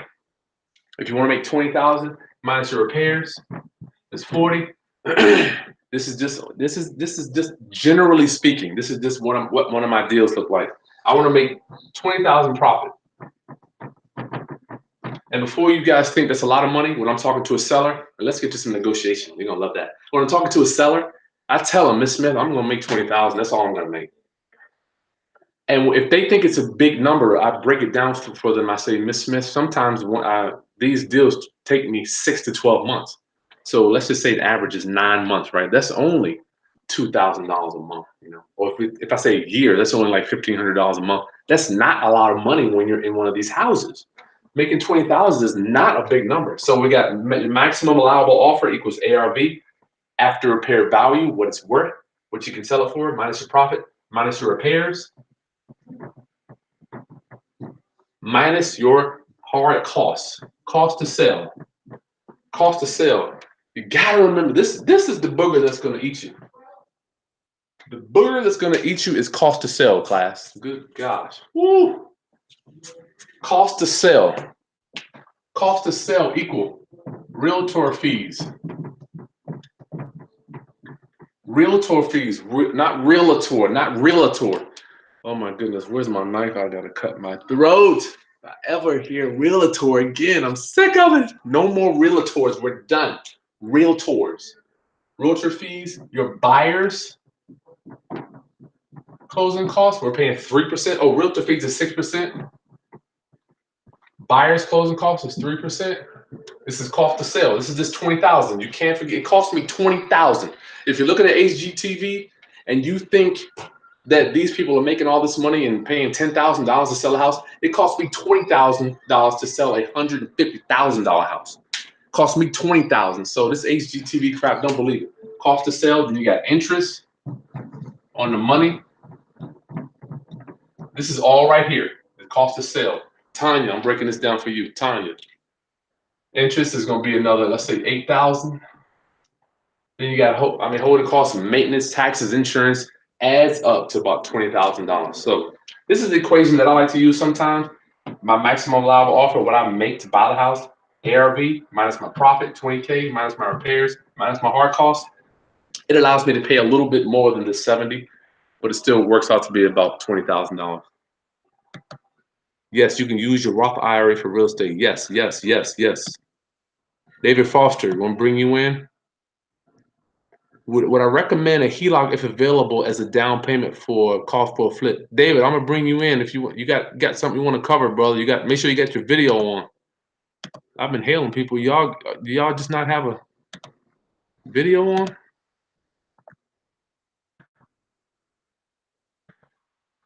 Am I doing something wrong, babe? This is cool. It's Friday night and people are watching. I hope. I don't know. I'm trying not to see how many people are on. As long as it's one person I'm getting through to, I am raising. I want to raise your financial literacy. That is my mission statement, my ministry. Yes, yes, yes, yes, yes, yes. David, I'm bringing you in. Jorge, yes. Anybody from Orlando? Anybody from Orlando? Go ahead and get in touch with Jorge. Yes, yes, yes, yes. Okay, I gotta do. Oh man, this is cool. Thanks for the love. Christy Love. Wow. Thank you, thank you, thank you. I'm working. I'm making $10 an hour, class. I'm working. I'm making David, I tried to hail you. You gotta have the video on. You gotta have the video on. I'm working. I'm working for you. I'm working. I'm working. I'm gonna hail you one more time and I'm gone. David Foster. First time investor, would you recommend Jay Lowry? Would you recommend using a HELOC if available as a down payment? Yes. I only recommend HELOC if you're not going to use it for consumable goods. Realtor fees.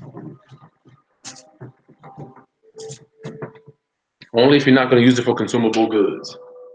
Only if you're not going to use it for consumable goods. I got a video coming out soon about this. Is why I teach this. Born 25, start work, learn.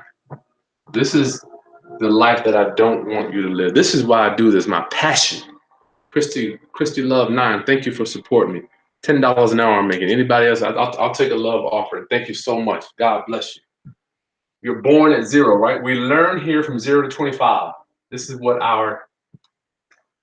our typical 40 plan. What is you work 40 years to retire on 40% of what you couldn't live on? You work for 40 years to retire, but 40%. And pay 40% taxes. Yeah. You work 40 years, pay 40% taxes. Work 40 years to pay 40% taxes to retire on 40% of what you earned for 40 years. All right. So we work here, right? This is why I do this. What I have seen. It hurts me. I'm sick and tired of meeting broke people. I'm sick of it. My mission is to rid brokenness. You know, I want everybody's financial literacy to be raised like it was with me hanging out with Lonnie and Mike. I would never have known that you can invest in real estate in your IRA. Where is this knowledge at? So we work to 65, right? This is the sobering truth about our society and our conventional wisdom. That's why I don't want nothing conventional. I want everything unconventional. I love you millennials. You guys are changing the way I'm thinking, looking at the shared economy. I just set up an Airbnb. I got a whole video of how I set that up. You're gonna love it. So we work for 40 years. We retire at 65 and we get Social Security, right? How are you gonna support yourself when you get 65? Y'all be nice to each other. What's wrong? Be nice enough. I know y'all get, all right, we'll go ahead and get this thing wrapped up. 40 years. You work 40 years. It's staggering. The difference is staggering from being a renter's mindset to becoming an owner. I just want you to at least own one house. So when you turn 65, you've got no mortgage. Matter of fact, if you buy your house at 25, you can pay your house off at 55. Which means you got another 10 years to live mortgage free. You know, so please, if you're renting right now, figure out a way. If I can help you, buy a property, no cash needed, we can look at your financial situation, but at least think about becoming an owner, because this 40 years, I don't want you to work. I got friends that talk to the opinion. No, you put the worms. Oh, she got worms? Yeah. This is the second one. Oh my Lord. I have friends and associates. Every man or woman comes to the realization that eventually you have to look back over your life, this 40 years. What are you working for? You're working your whole life and you don't own anything. What do you have to show for it? If all you have is a dollar amount, you can do better. We can do better, right? I want you to have some assets. So when you get older, you can live comfortably. I don't want you to work 40 years and look back. I remember when I got my record deal, I look back at all the money I spent. I'm like, what do I have to show for it? Nothing. I don't have anything to show for it. So I want you to focus on this 40 years here. Think about, and it doesn't happen overnight. It took me 10 to 12 years to kind of get, this butt might be hurting. It took me 10 to 12 years to figure this real estate thing out. All right. Anybody from Orlando? Yeah, can reach out to Jorge. Have an aunt who's willing to turn her 401k. Rosanna, I have an aunt who's willing to turn her 401k into a self-directed IRA so I can invest with it. Where would I begin? Rosanna, I want you to keep in mind that money is secondary to the plan. Money is secondary to the plan. There are more lenders. Let me explain this. There are more lenders than there are borrowers. There are more lenders than there are borrowers. Lenders. Let's say this is lender. Loan money to borrowers. I'm gonna break this down. It's gonna. Oh man, your Brian. You know what? We probably covered enough for today. Let me just take questions. You can't. Your brain can only take so much. Rosanna, I want you to have a plan first. I want you to get with an expert, lock arms with an expert that knows what the hell they're doing before you take anybody's money, especially your family member. I don't want you to screw it all up. And if it's your money, cool. I don't mind if you lose it, but I don't want you to do that either. But if you're starting out, use hard money. Pair that. I would pair her 401k with the hard money guy, because the hard money guy is going to have a second eyes opinion on that deal, right? They're going to look at it and make sure you're doing things right. All right. So yes. You know what, Rosanna? You can use a self-directed 401k too. It doesn't have to be a self-directed IRA. When I started out, there was no self-directed 401k. So there's more money to be loaned. Think about how many millionaires are created every day. You got all this Facebook money rolling around. People are America is just money's flowing in, right? Trillions and trillions of dollars. Money's just growing and growing and growing. It has to find a place to go. It must. It can't get spent because it will. Once it gets spent, it's gone. So what people with the money, I find myself in this category. I'm looking for, what do I call it? Borrowers, borrowers that have a plan, qualified borrowers, not somebody that doesn't know what the hell they're doing. So this pot over here, a bucket, is loaded. Whenever you call up a hard money guy, he's ready to go because he's got funds over time. We have accumulated funds to get working. It has to be put to work, just like the stock market, the stock game. They have to get that money working. That's why they loan. You see the interest rates going up and down, and it's hence the crash because people get greedy. They have to get that money working because the wealthy don't work for money, right? All they do is have their money working. And one thing I learned is your money can work a lot harder than you can. The reason Lonnie Scruggs told me, so much he dropped. You can only here's planet Earth. You can only be one. Here's you. You can only be one place at a time. I hope I stretch you a little bit on this. Your money can work infinitely harder than you can. You can only be one place. Here's you. Say you got a loan over here. Here's a deal you got over here, wherever in part of town. Your money's there working. How about down here? Your money can be here working. This is how I look at how philosophize on things. My philosophy. My money can be here. I got financing sunk in cars with car dealers. You saw Robert the other day. We met at Krispy Kreme. So I've got different houses going, and I have partners that are managing the deal. So I'm just the money guy, So that money can be anywhere in the world working, where you can only be one place, right? Oh man, I hope that hit somebody with that one. Woo, that was a good one. You need a mentor. You have private. Oh wait, we did that one already. I'm oblivious to the super chat. Been looking how to do it. It's at the very top. Just hit the super chat. You closed 5 deals.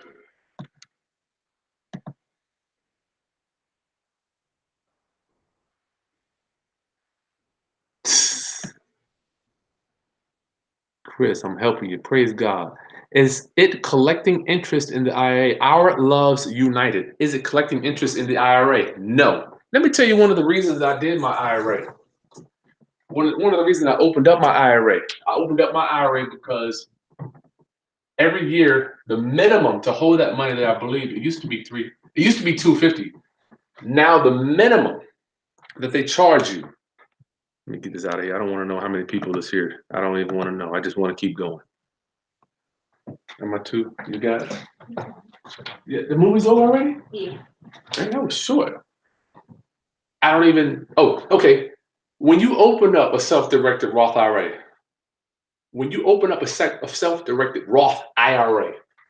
the minimum you're going to pay is $300 a year.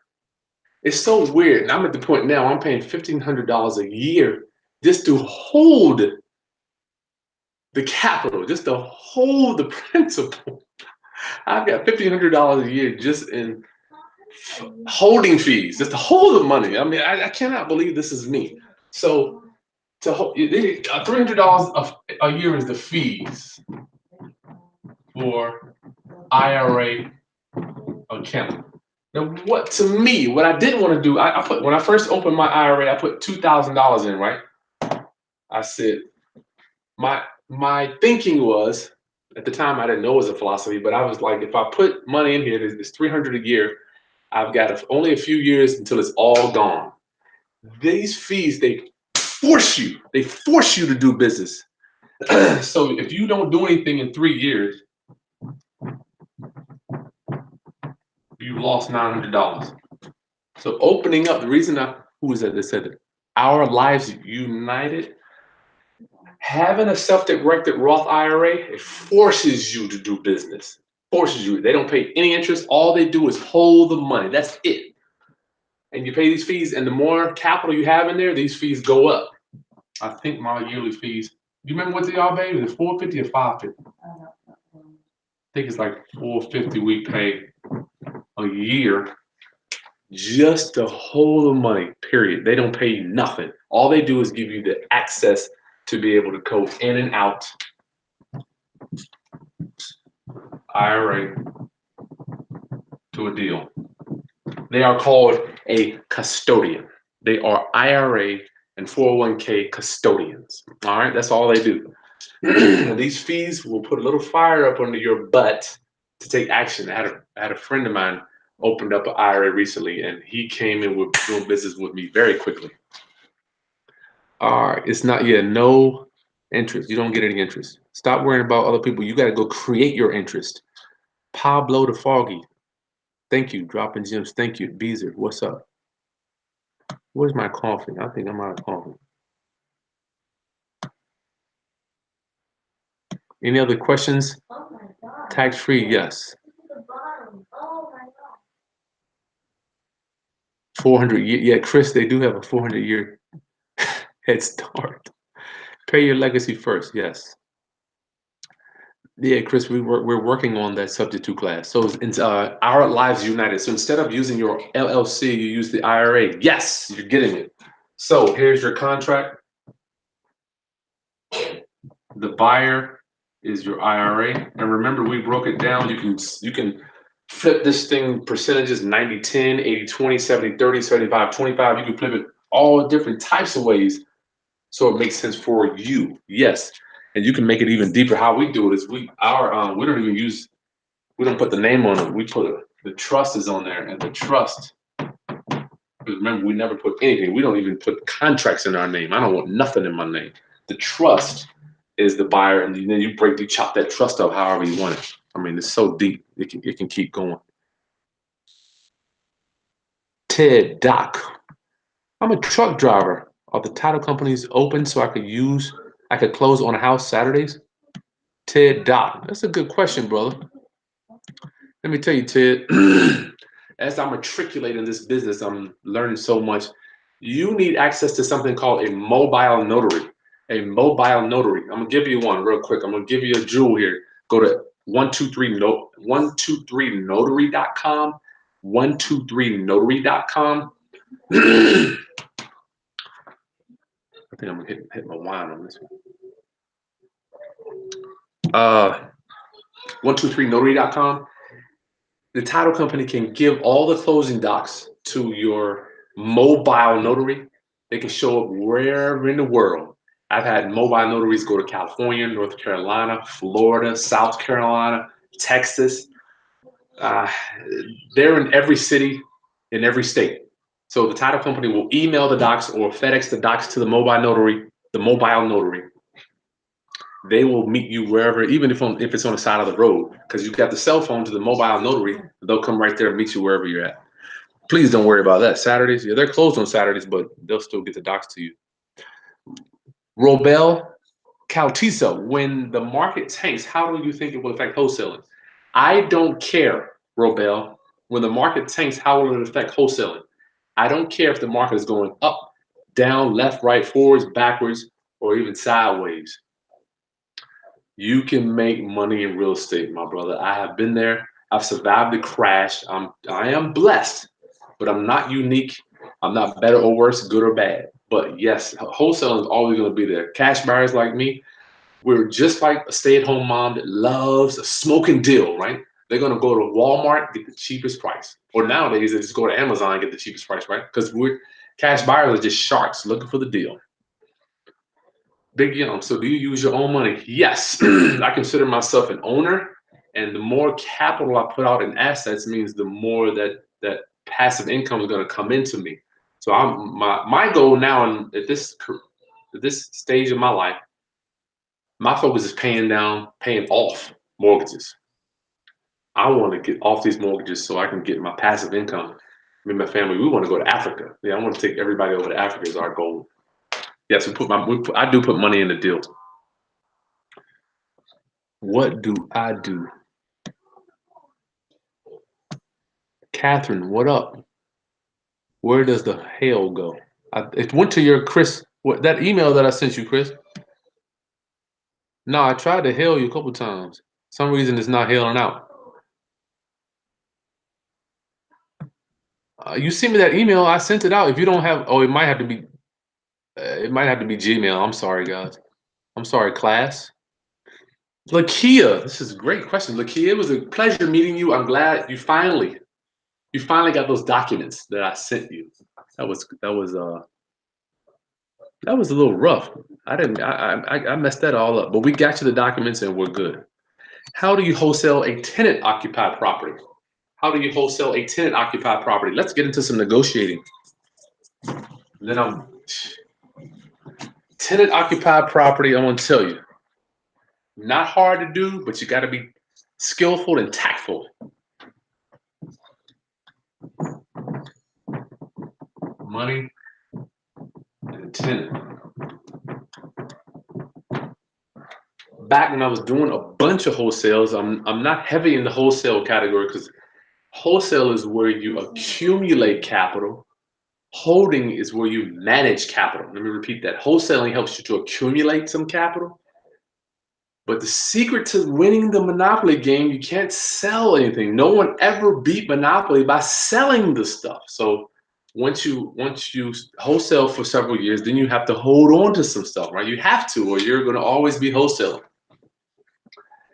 You have to deal with a little bit of money and deal with the tenant. So what I used to do, I guess I still will. I'm not doing it as frequently now. I would go into the tenant, introduce myself. Hi, my name's Chris. I'm either the contractor, because you don't want to tell them you're buying a house, because you never know the relationship between the seller and them could be real rocky, right? They could hate the seller. You never know. But I give them some money. Listen, every time I'm coming, I got to show my contractors my central heating and air guy, my electrician, my plumber, my roofer, my windows, my floor, my painter. You want to introduce, I'm presuming you're talking about showing it, wholesaling it to buyers. You're showing it to contractors, and every time you go, you just give them a $10 bill or $20 bill. Typically, that will make them happy. Usually, people don't make money for nothing. Tenants, not saying that it's good or bad, but if you can bring $20 over there and show and give it, or $10, if somebody showed up at your front door with $10, I don't know how many people would turn it away just for letting you walk in and walk out. So yeah, we give the tenant $10, and then you're good. You're good. Chris, you still there? Let me try to hail you real quick. Let's see if I can get you on. What questions you got? You're gonna drop something on me, Chris. I'm gonna hail you. Let's do this. This be something new for me. I think it'd be good to bring somebody new on here. I think you could probably share some light on people too that are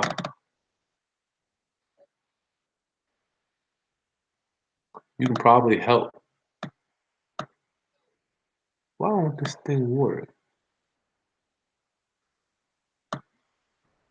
Chris, I'm gonna try you real quick, brother. Let's see what you got. You can probably help give us some good stuff to think on, or you got a good question we can ask. Let's see. I'm just hailing you right now. Let's see if you can come up. Why is this thing acting funny? Copy. But you should be there. I'm hailing you now, brother. Chris Monroe. I just sent you an invitation. You gotta look at your phone. It should pop right up. Look at your phone. Free game. That's right, Ronell. Free game, bro. Can you repeat the formula for Mayo? Sean P. What up? What up, dope? Sean P. Yes, We live. There he is. Where you at, dog? We here. Oh man, you looking good, bro. All right, let's see here. Hold on, let me mute this other one. I don't want to have too many noises going on at once. Can you hear me? Yeah, let me do this. Let me do this quick thing for Sean P. Formula for Mayo. Cool. Hold tight. M-A-O. Formula for Mayo. I'm going to give you the standard one that the hard money lenders use. There's two versions of Mayo. We got the cash Mayo for guys like me that are coming in and paying cash, either mine or private money where we can close in a week. I don't have to worry about the lending fees. But if you're new, I want you using hard money. like that little thing. You better have my all. I know is you bet. What is that show? All I know is you better. You better be using hard money. Hard money. ARV times 0.7 minus repairs. What is it? Sean P. What up? Sean P. Mayo is ARV times 0.7 minus repairs. If you're wholesaling, you have to also minus out your assignment fee.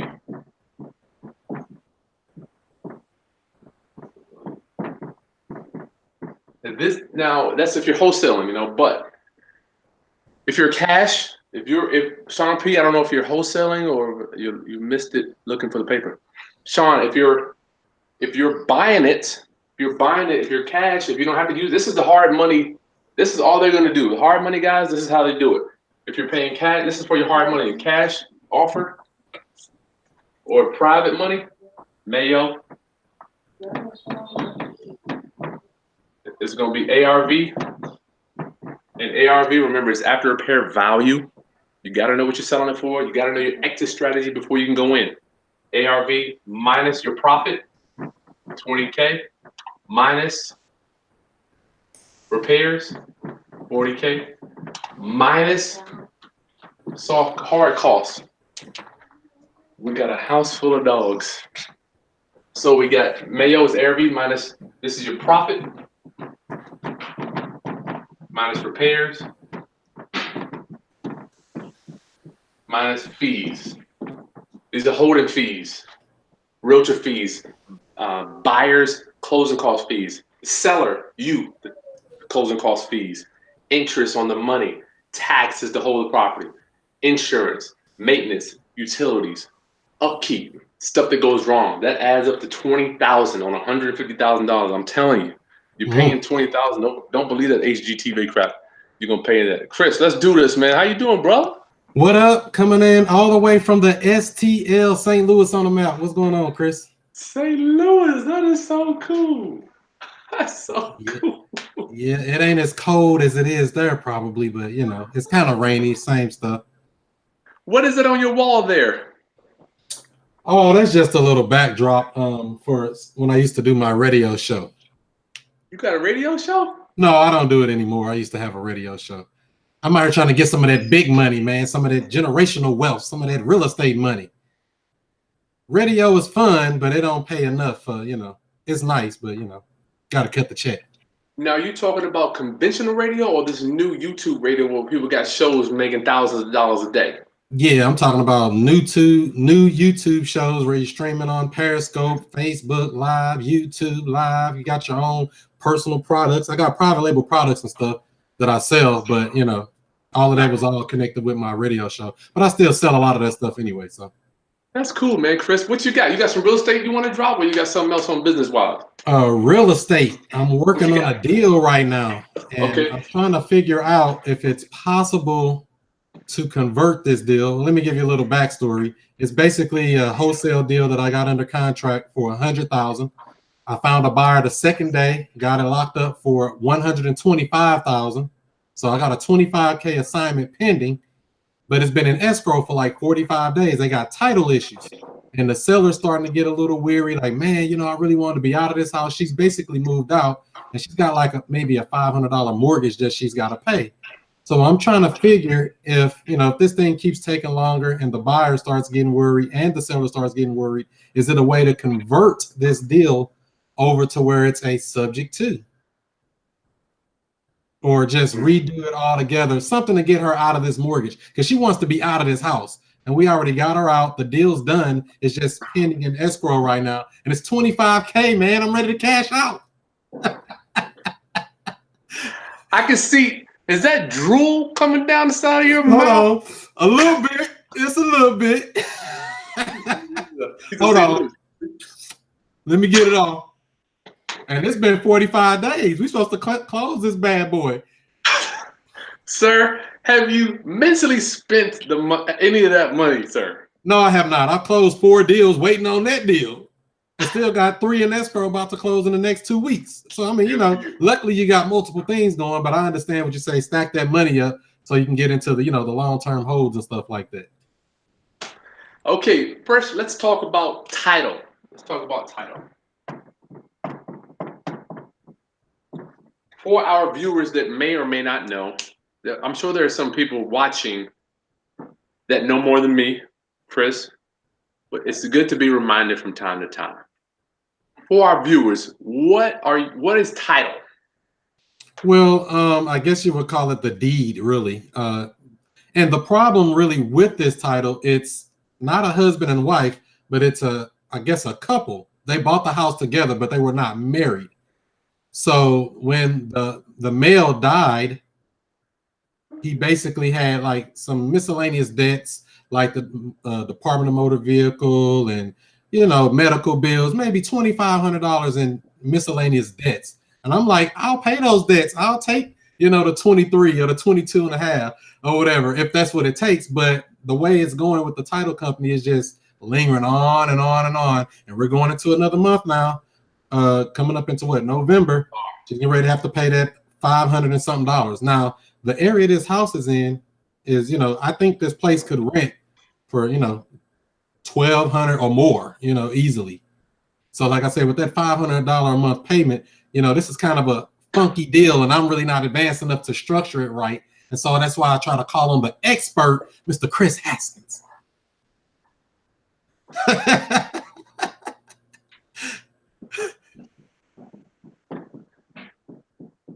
I will receive that, brother. I will receive that. I keep hearing in the back of my mind my wife say, "You actually make money." I'm so proud of that, man. You actually make money. I love it. All right, Chris. So it sounds like let me tell you something, brother. We have to be how long have you been wholesaling, Chris? I did my first deal August 31st close. My first deal and closed several in between that. Okay. Relatively new. Okay. So Chris, we have to be the glue to close, as you know. Exactly. Most definitely. All right. So you're the glue to keep everything together. You got to make sure that you're in a canoe rowing the boat. Your seller's in the front. All you're doing is sticking the paddle in the back, changing the direction. Have you ever been canoeing before? Or you're a water guy? No, I haven't been, but I get the picture. You get the picture. So we're going to have our seller in the boat. All we're doing is steering it. They're paddling. We're just steering it. Let me ask you, will your seller, first thing when we have a title issue and there are judgments that can be located, can they be located? Yes, but the problem has been it's attached to the estate of this deceased person, and it's kind of, I don't know, it's just been some runaround, and it's been, like I said, like 45 days. And it's like, you know, I don't want to keep people holding off. The buyer hasn't been bugging me. He has $6,000 non-refundable sitting on the line for all this time. And this deal just pending way too long. And I'm like, what can I do to resolve this if it comes down to it?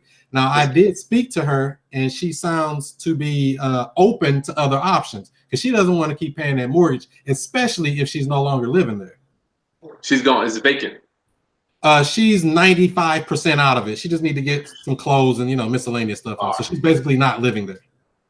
This is my suggestion, man. I've been through these. My wife can tell you, brother. I've been through these up at night. I can't stay. I've been losing sleep. I believe me. I'm like, come on, do something. I can't stand these deals, man, because it's like this could change the trajectory of your future. It's like, darn, am I gonna be able to? With you, when I'm doing these, I'm concerned whether I'm gonna buy it or not. You're just hoping. I mean, it's still big. Don't get me wrong. What's keeping me up at night is am I gonna buy it? Am I gonna eventually have to buy it? So I got that money waiting. But you're thinking about the profit, so you can use that for other things. Well, actually, I don't even care if it's a wholesale deal or not. It doesn't have to be that 25K deal. I would have no problem taking on as a subject to and putting a tenant in there because the area it's in is a very good area. I mean, like I said, this house sold within 48 hours of me sending it out. So buyers were all drooling over it. I got it locked up real quick. And so, you know, getting a tenant in there and all that is real easy, I believe, in this area. What is the seller getting in their pocket? Well, her mortgage is about 40K. We agreed to the 100K, and So she's getting 60. she's gonna get 60, maybe half of that, because that's another issue. Now with that deceased person, they got kids. I don't know if that's gonna. I don't know if she's aware of that yet. So she's probably gonna have to split that. Now, how are you gonna talk somebody, Chris? How you gonna talk? I'm trying to think. How you gonna talk me out of getting? Anyway. Yeah, it's complex. So, but that's why I just want to have a backup plan for the backup plan for the backup plan. Because you see how deep this rabbit hole is going already. But I'm just trying to say, if all else fails, I want to save the deal somehow. Let's do this. Let's deal with this first. Two-person title. I've done numerous these, you know. I hate them. I hate them. But great deals are made. Great deals are made. They don't make themselves. Remember that, brother. Okay. Two-person title. The first thing you got to do is get an authorization to release. Do you have one? I have one from you, my brother. I got the one you have. So I got one. Okay. All right. So you have an authorization to release. First thing you need to do is go to your seller, say, Miss Smith,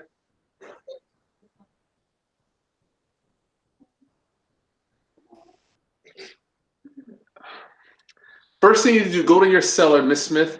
We've got some judgments we need to figure out how we're going to move forward. They don't know about the judgments yet, right? She knows there's title issues because she's been calling them every day. I'm calling the title company every day. So we're aware of what's going on. It's just like, what's taking so long? And I don't want her to be like, I don't want to sell no more unless I can give her another alternative. See, I want to save it, keep that rolling going. I don't want to let them float away. Let's start here first, then we'll get to the other stuff. The judgments are in an alive person's name or a deceased person's name? The deceased person. And you can locate the creditor. The predator, yeah, that was right. Yeah, they can locate them, but the problem is they won't give a payoff, or they're saying, you know, it's some discrepancies. But like I said, it's with $2,500 in fees. I'll just pay those fees to clear it up to get this deal closed. Okay. But the title company is saying they have to do something with the estate so that they can clear this up. Nah, man. Unfortunately, dude, you're gonna have to take the bull by the horns, man, and make this happen, dog. You know. I wish I could tell you how many times no one cares about this deal but you. So the title company, what they're looking at this is work. They don't want to put up a lot of time and maybe not close it. I still deal with that with my title company that I've been dealing with for 10 years. Mm-hmm. They don't want to start cranking the wheel out because there's time where they could just do an easier deal, close it out, and be done with it. So you're gonna have to first get the title report, brother, and locate the creditor, dog. You're gonna have to do it yourself, man. I have had to drive to creditors' buildings, brother, and say, listen, I'm here. Matter of fact, this year what I did, I went there, I said, listen, I'm here from ABC Title Company, the title company that was closing my deal. Mm-hmm. I showed up like a title company rep, like, listen, we're trying to get this loan, this judgment paid off. I just need the paperwork. Chris, you're gonna have to show up, man. You're gonna go get the title report so you know who the creditor is. That way you can call them and say, hey, I need to come down there and talk to you about this judgment. You're gonna have to show up, dog. I have no problem doing that. And I think you're right, because they're dragging their feet. And it's like, man, we already know about what the bills are. So what's the holdup? I'll pay the bill. Like I said, for $2,500, I'm taking out my fee. We moving this deal on. I don't want to sit up and keep lingering for this long. Get the title. You already paid for this. Your buyer already paid for the. No, somebody paid for the title work, no doubt. Yeah. Yep. Title work, survey, all that stuff. We ready to close. We just got to get this little small hiccup finished. Monday, go in there and be like, listen, I paid for a title report. I want it. But shut up. Because they try to hold on to these things like it's gold, right? But you paid for it, brother. Makes sense. Walk in there, man. Like, listen, I paid for who you messing with. Give me my title report so you can go down it, look at it. You're going to see ABC, card, credit, art, car, loan, whoever the creditor is. Call them up, man. Say, listen, I'm with some attorney or whoever you're title. I'm with, say you're a representative of the title company, which you are because you're closing the deal there. Or you can say whatever you feel comfortable with. I say I'm a rep from the title company. Because they We look are. at you a little different when you're an extension of a title company, you know? Do you Right. have a good relationship with the title company? Most definitely. I have 4 deals pending right now there. So they know if your name pops up, they can say, Yeah, right? okay. Yeah, they'll say, yeah, Chris, we know him. So yeah, that's cool. So they may call up there like, I got Chris here. Would you mind if we talk to him about this file? Man, I do it all the time, Chris. I'm gonna have to do it Monday. I mean, you sure right, because I mean they are going to the easy deals and leaving this one alone, you know, and it's like, man, we got to move this thing along. It's taking way too long for one little Yeah. deal. Let's follow up with that one next week, brother. We'll do that online. Anything else, dude? Let's do that first, man. I don't want to get into all this. I got another coaching client that likes to add speculation, dude. Get out of that. Get out of it. Well, you know, and I did bring it to the homeowner because she was getting worried, and I was like, well, would you be open to selling this deal, you know, on terms another way if we had to? She's like, oh wow, I didn't know I had other options. So, you know, I just threw it out there to see what she thought. So, you know, if I had to do that, I didn't say, yeah, we're gonna do that, but you know, ask questions like you just say. I always ask good questions and let them tell me what makes them happy and try to present that. You know what? You're gonna have a tough battle for somebody getting 30,000 to turn it into a 72. That's gonna be a little tough, bro. I thought so, and I say, yeah, that's pulling teeth on that one. So yeah, and so turning it into a subject to just really kind of stretching, huh? Yeah, let's start with getting that title report, brother. Get it in your hand because somebody paid for it, and whoever paid for it, you can ask them, listen, I want a copy. You're gonna have to chase them down because your buyer is gonna be somebody like me. We're doing deals. When it closes, we got the money. We're ready. But the wholesaler, you're the one you wanted to close quickly so you can get paid. Most definitely. I don't like title issues. I guess I learned real quick though on the biggest one. All my other little ones close 5 and 6 and 7,000 and stuff. They have no problem. But the big good one, juicy, we got to give some issues. You know how that go. All right, brother. I almost got a shirt like you. Hold on. I love it. I love it. God bless you, man. All right. Thank you. Appreciate you. Talk to you. Yes, sir. All right. Let's see what else we got here. You might have to disconnect, Chris, so I can bring the next one in. All right. And yeah, I guess they got to use their Gmail account. So If I end you, I'm in the whole call. All right, let me hang up. Yeah, go ahead, hit the hang up button. Okay, class, this is cool. Whatever, this is going on 2 hours, man. Is it too much? You sure? All right, Chris. Anybody else got a question? I missed it. I gotta pee.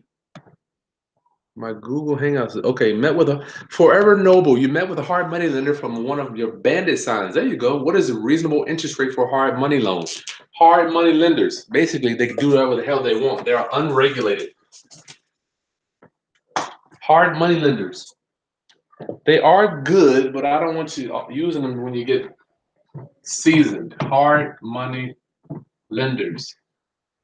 Basically, they're going to charge points anywhere from 2 to 5 points, which is 1% of the loan, and anywhere from 9 to 13% interest. Put your umbrella on. Umbrella. Okay. Hard money lenders are going to charge 2 to 5 points, which is 1% of the loan. So 2 points, let's just say $100,000. 2 points is going to be $2,000 at closing, or they might charge $5,000 at closing. Interest rate 9 to 13% interest. That's APR. This is APR. Annual percentage rate. So if you're borrowing $100,000 at 9%, you got to understand how money works. My mentor had a financial calculator. $100,000 at 9%, $100,000 at 9% APR equals $9,000 a year. All right. Well, let me make it easy never mind. We'll do it. How money works, whether you're dealing with a hard money lender or a private lender. So if your hard money lender is charging 9%, that's $9,000 a year. So we break that in, and what do? How do we calculate our monthly payment on that? We take it and we divide it by 12. So $9,000 divided by 12, that's $750 a month. Golly. Y'all have no idea how hard it is to write on a board. $750 a month. $750 a month. That's what 9% is going to break down to. So that's 750. Let's say it takes you 9 months. So just multiply that times 9. That's going to be the interest.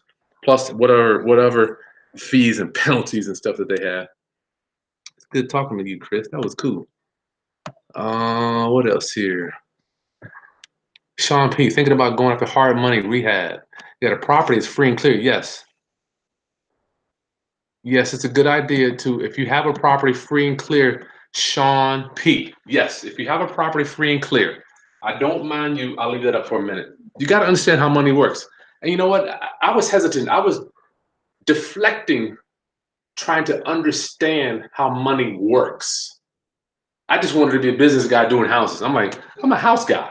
I don't worry about this APR and APY and interest rate of return, I deflected it for so long. When I welcomed it is when my life changed, and I recognized that that's a part of being successful financially. Yes, if you own a house free and clear, Sean P, you can always refinance, pull the money out with a hard money guy and pay it off. As long as you're using it for investment purposes, you cannot use it to consume anything. If you use that money to consume, you will go back to being broke. All right, so we don't want to use that money. Can't use it to consume. I'm thinking of going. Okay, people are begging me to sell it for it's hot. Yeah, I'm sure it's hot down there, hot area. What else? What other questions we got?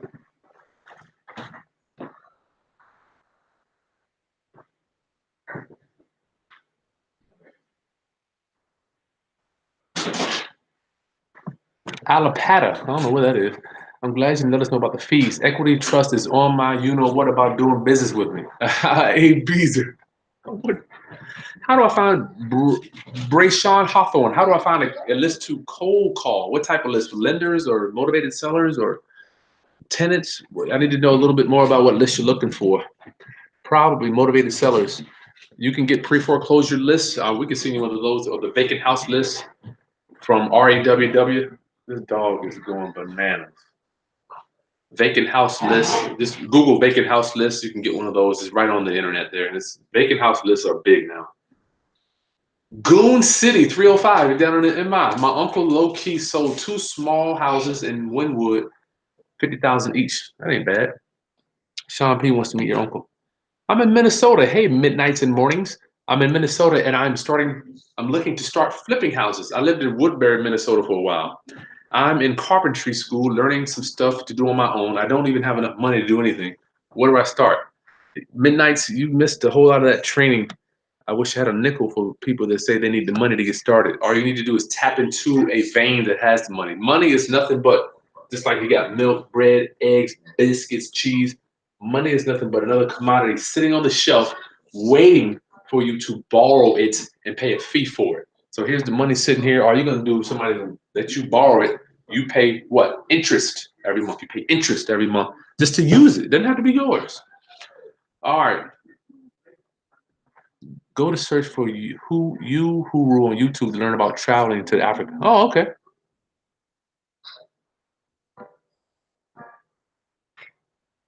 Home key ready. You left the music industry? Yeah, me too. It's too much stress.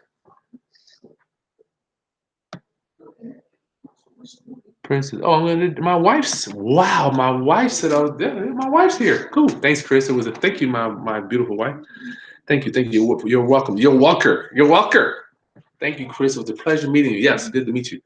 Goon City. Download Airbnb. Yeah. It's cool. Can't hear the dogs. Sorry about that. Yeah, Katrina. I found a pre-foreclosure list that goes to auction. Katrina. I found a pre-foreclosure that goes to auction on 11/15. The HOA is the plaintiff, isn't the bank. First position. Talk to the seller. They are 22 in the hole. Oh man, that's a smoking one, Katrina. On the 15th, you need some. Oh my goodness. Let me repeat this one. Katrina, I found a pre-foreclosure that goes to auction next month. HOA is the foreclosure, not the bank. Isn't the bank? Oh yeah, you need to take that one over subject to. That's the only way that's going to work. Subject to, because you need to keep that loan in first position. You need to take that one over. Yeah, you need to take Katrina. That needs to be done subject to. Take it over subject to. Pay off those HOAs. You're the new owner. The problem is you're going to have to see where the seller is going to go. Where they're going to go. Yeah, home key ready. Yeah, you want that one too. I'll take that one too. Truly Gifted. I got here. Yeah, hey, Truly Gifted. Hard money lender. Yeah, they do. Alabama real estate. CEO. What if it's a 6-month term? Do we pay the full amount for the APR, annual percentage rate? Depends on what you lend. The hard money lenders, they don't have too many guidelines. They are regulated. They are regulated to some degree. But most hard money guys are kind of like me. They're solo entrepreneurs, or they have a few guys working together. The loan term, they could structure you to pay $750 times 6, whether you hold it for 6 months or hold it for 2 months. They don't even care. But hopefully you can talk them into paying month by month, you know. All right, I think we're getting ready to get up out of here. They are already out of the house. Do I need to pay the 22 amount? Okay, Katrina, they are already out of the house. Do I need to pay the 22,000 amount there in the hole for it? Yes. What on this deal here? You got to figure out. Yeah, that thing. First step on this, Katrina, is to get an authorization to release, so you can interface with the creditor or the lender on their behalf. You need to be able to talk to the attorney. You need to get an authorization to release. I can give you my subject to packet if you email me. I get my emails here. Don't forget my downloads from my negotiating audio is in the link in the description here. It's only going to be for sale to the end of the night. Email me on that one, chrisbuyshouses@gmail.com. This one you need to get the authorization so you can possibly work out a payment plan. Since they're not a lender, you can possibly work out a payment plan with that. Yeah, that's going to require Katrina. That's a smoker. If you need help with that one, yeah, we'll see if we can help you. Yeah, you need to. First step I would do, get an authorization with the seller. Try to work out a payment program with the creditor that's foreclosing. If you can't, yes, we need to figure out a way to get a private loan or put that on a credit card. We don't want to lose that house there. Attention investors, 3818 Market Street, Oakland, Cali for sale. Yes, people selling houses on here. I love it. ARV of 1.4 million, 1.1 million. That's gonna be a cool wholesale. Is that 1.4 million or 140? Yeah, you can wholesale that. There's not as many buyers, and especially in Oakland, with properties up there can be up and down. Katrina, what about a short sale? Well, the problem is on that you would only be short selling the judgment. You'd only be short selling the judgment because the first lender, they're not going to get wiped out when you deal with the HOA that's foreclosing. Don't forget, foreclosing is nothing but an unobstructable process of taking ownership. Foreclosing process is nothing but taking. Nobody has to grant you. Nobody has to give it to you. You're going to take. That's why I love foreclosure. They're going to take. I wish you would try to stop me. I'm going to take back the property. I'm going to take ownership. Doesn't matter what position I'm in. I can take ownership and have 2 or 3 mortgages still there, right? I'm still going to take the ownership with the first mortgage in place. So you're going to have to deal with that first. We got to find out the terms and all that stuff before. You got to know get your title search done. You need to get a full title report to see what type of terms those first mortgages are. Would you approach the bank with authorization from the owner? Yeah, all the authorization is doing is allowing you to talk to the bank. That's it. That's not a major issue. The authorization, all it says is it allows Chris Haskins to talk to the bank on Mr. Seller's behalf. Okay, guys, like this performance here tonight. Please, please, please subscribe to my channel. Thank you for allowing me to pour into your life.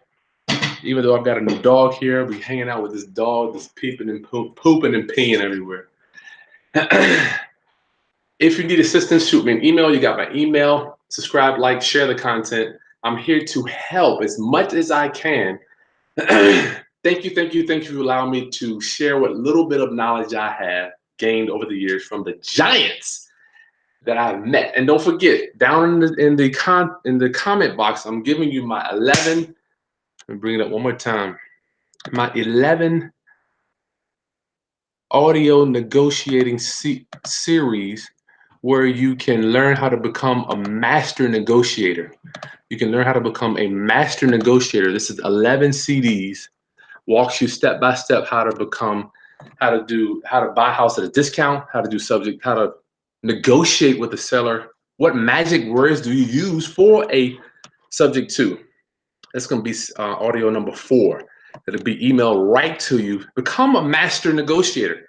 This is going to be 11 CDs emailed right to you.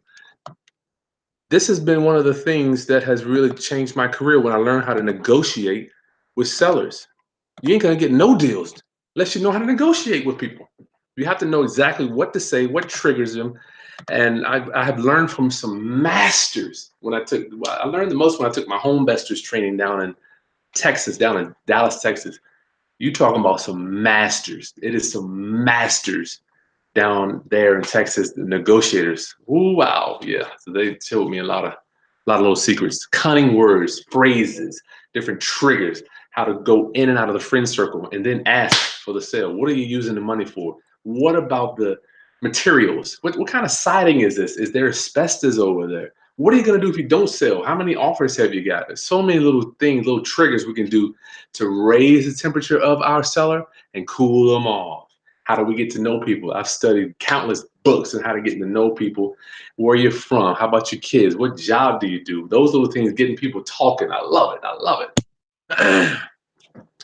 Can I do a session every Friday? Ronell, I'm gonna have to talk to my wife about that one because I do work for her first. I work for the wife first, and then I work for you guys second. Don't forget, subscribe to my channel. Let me go in here and get these flowers to my wife. I'm gonna have this negotiating audio up for a little while longer after the webinar ends. But God bless you, and I will see you guys next time. Make sure you subscribe. Peace.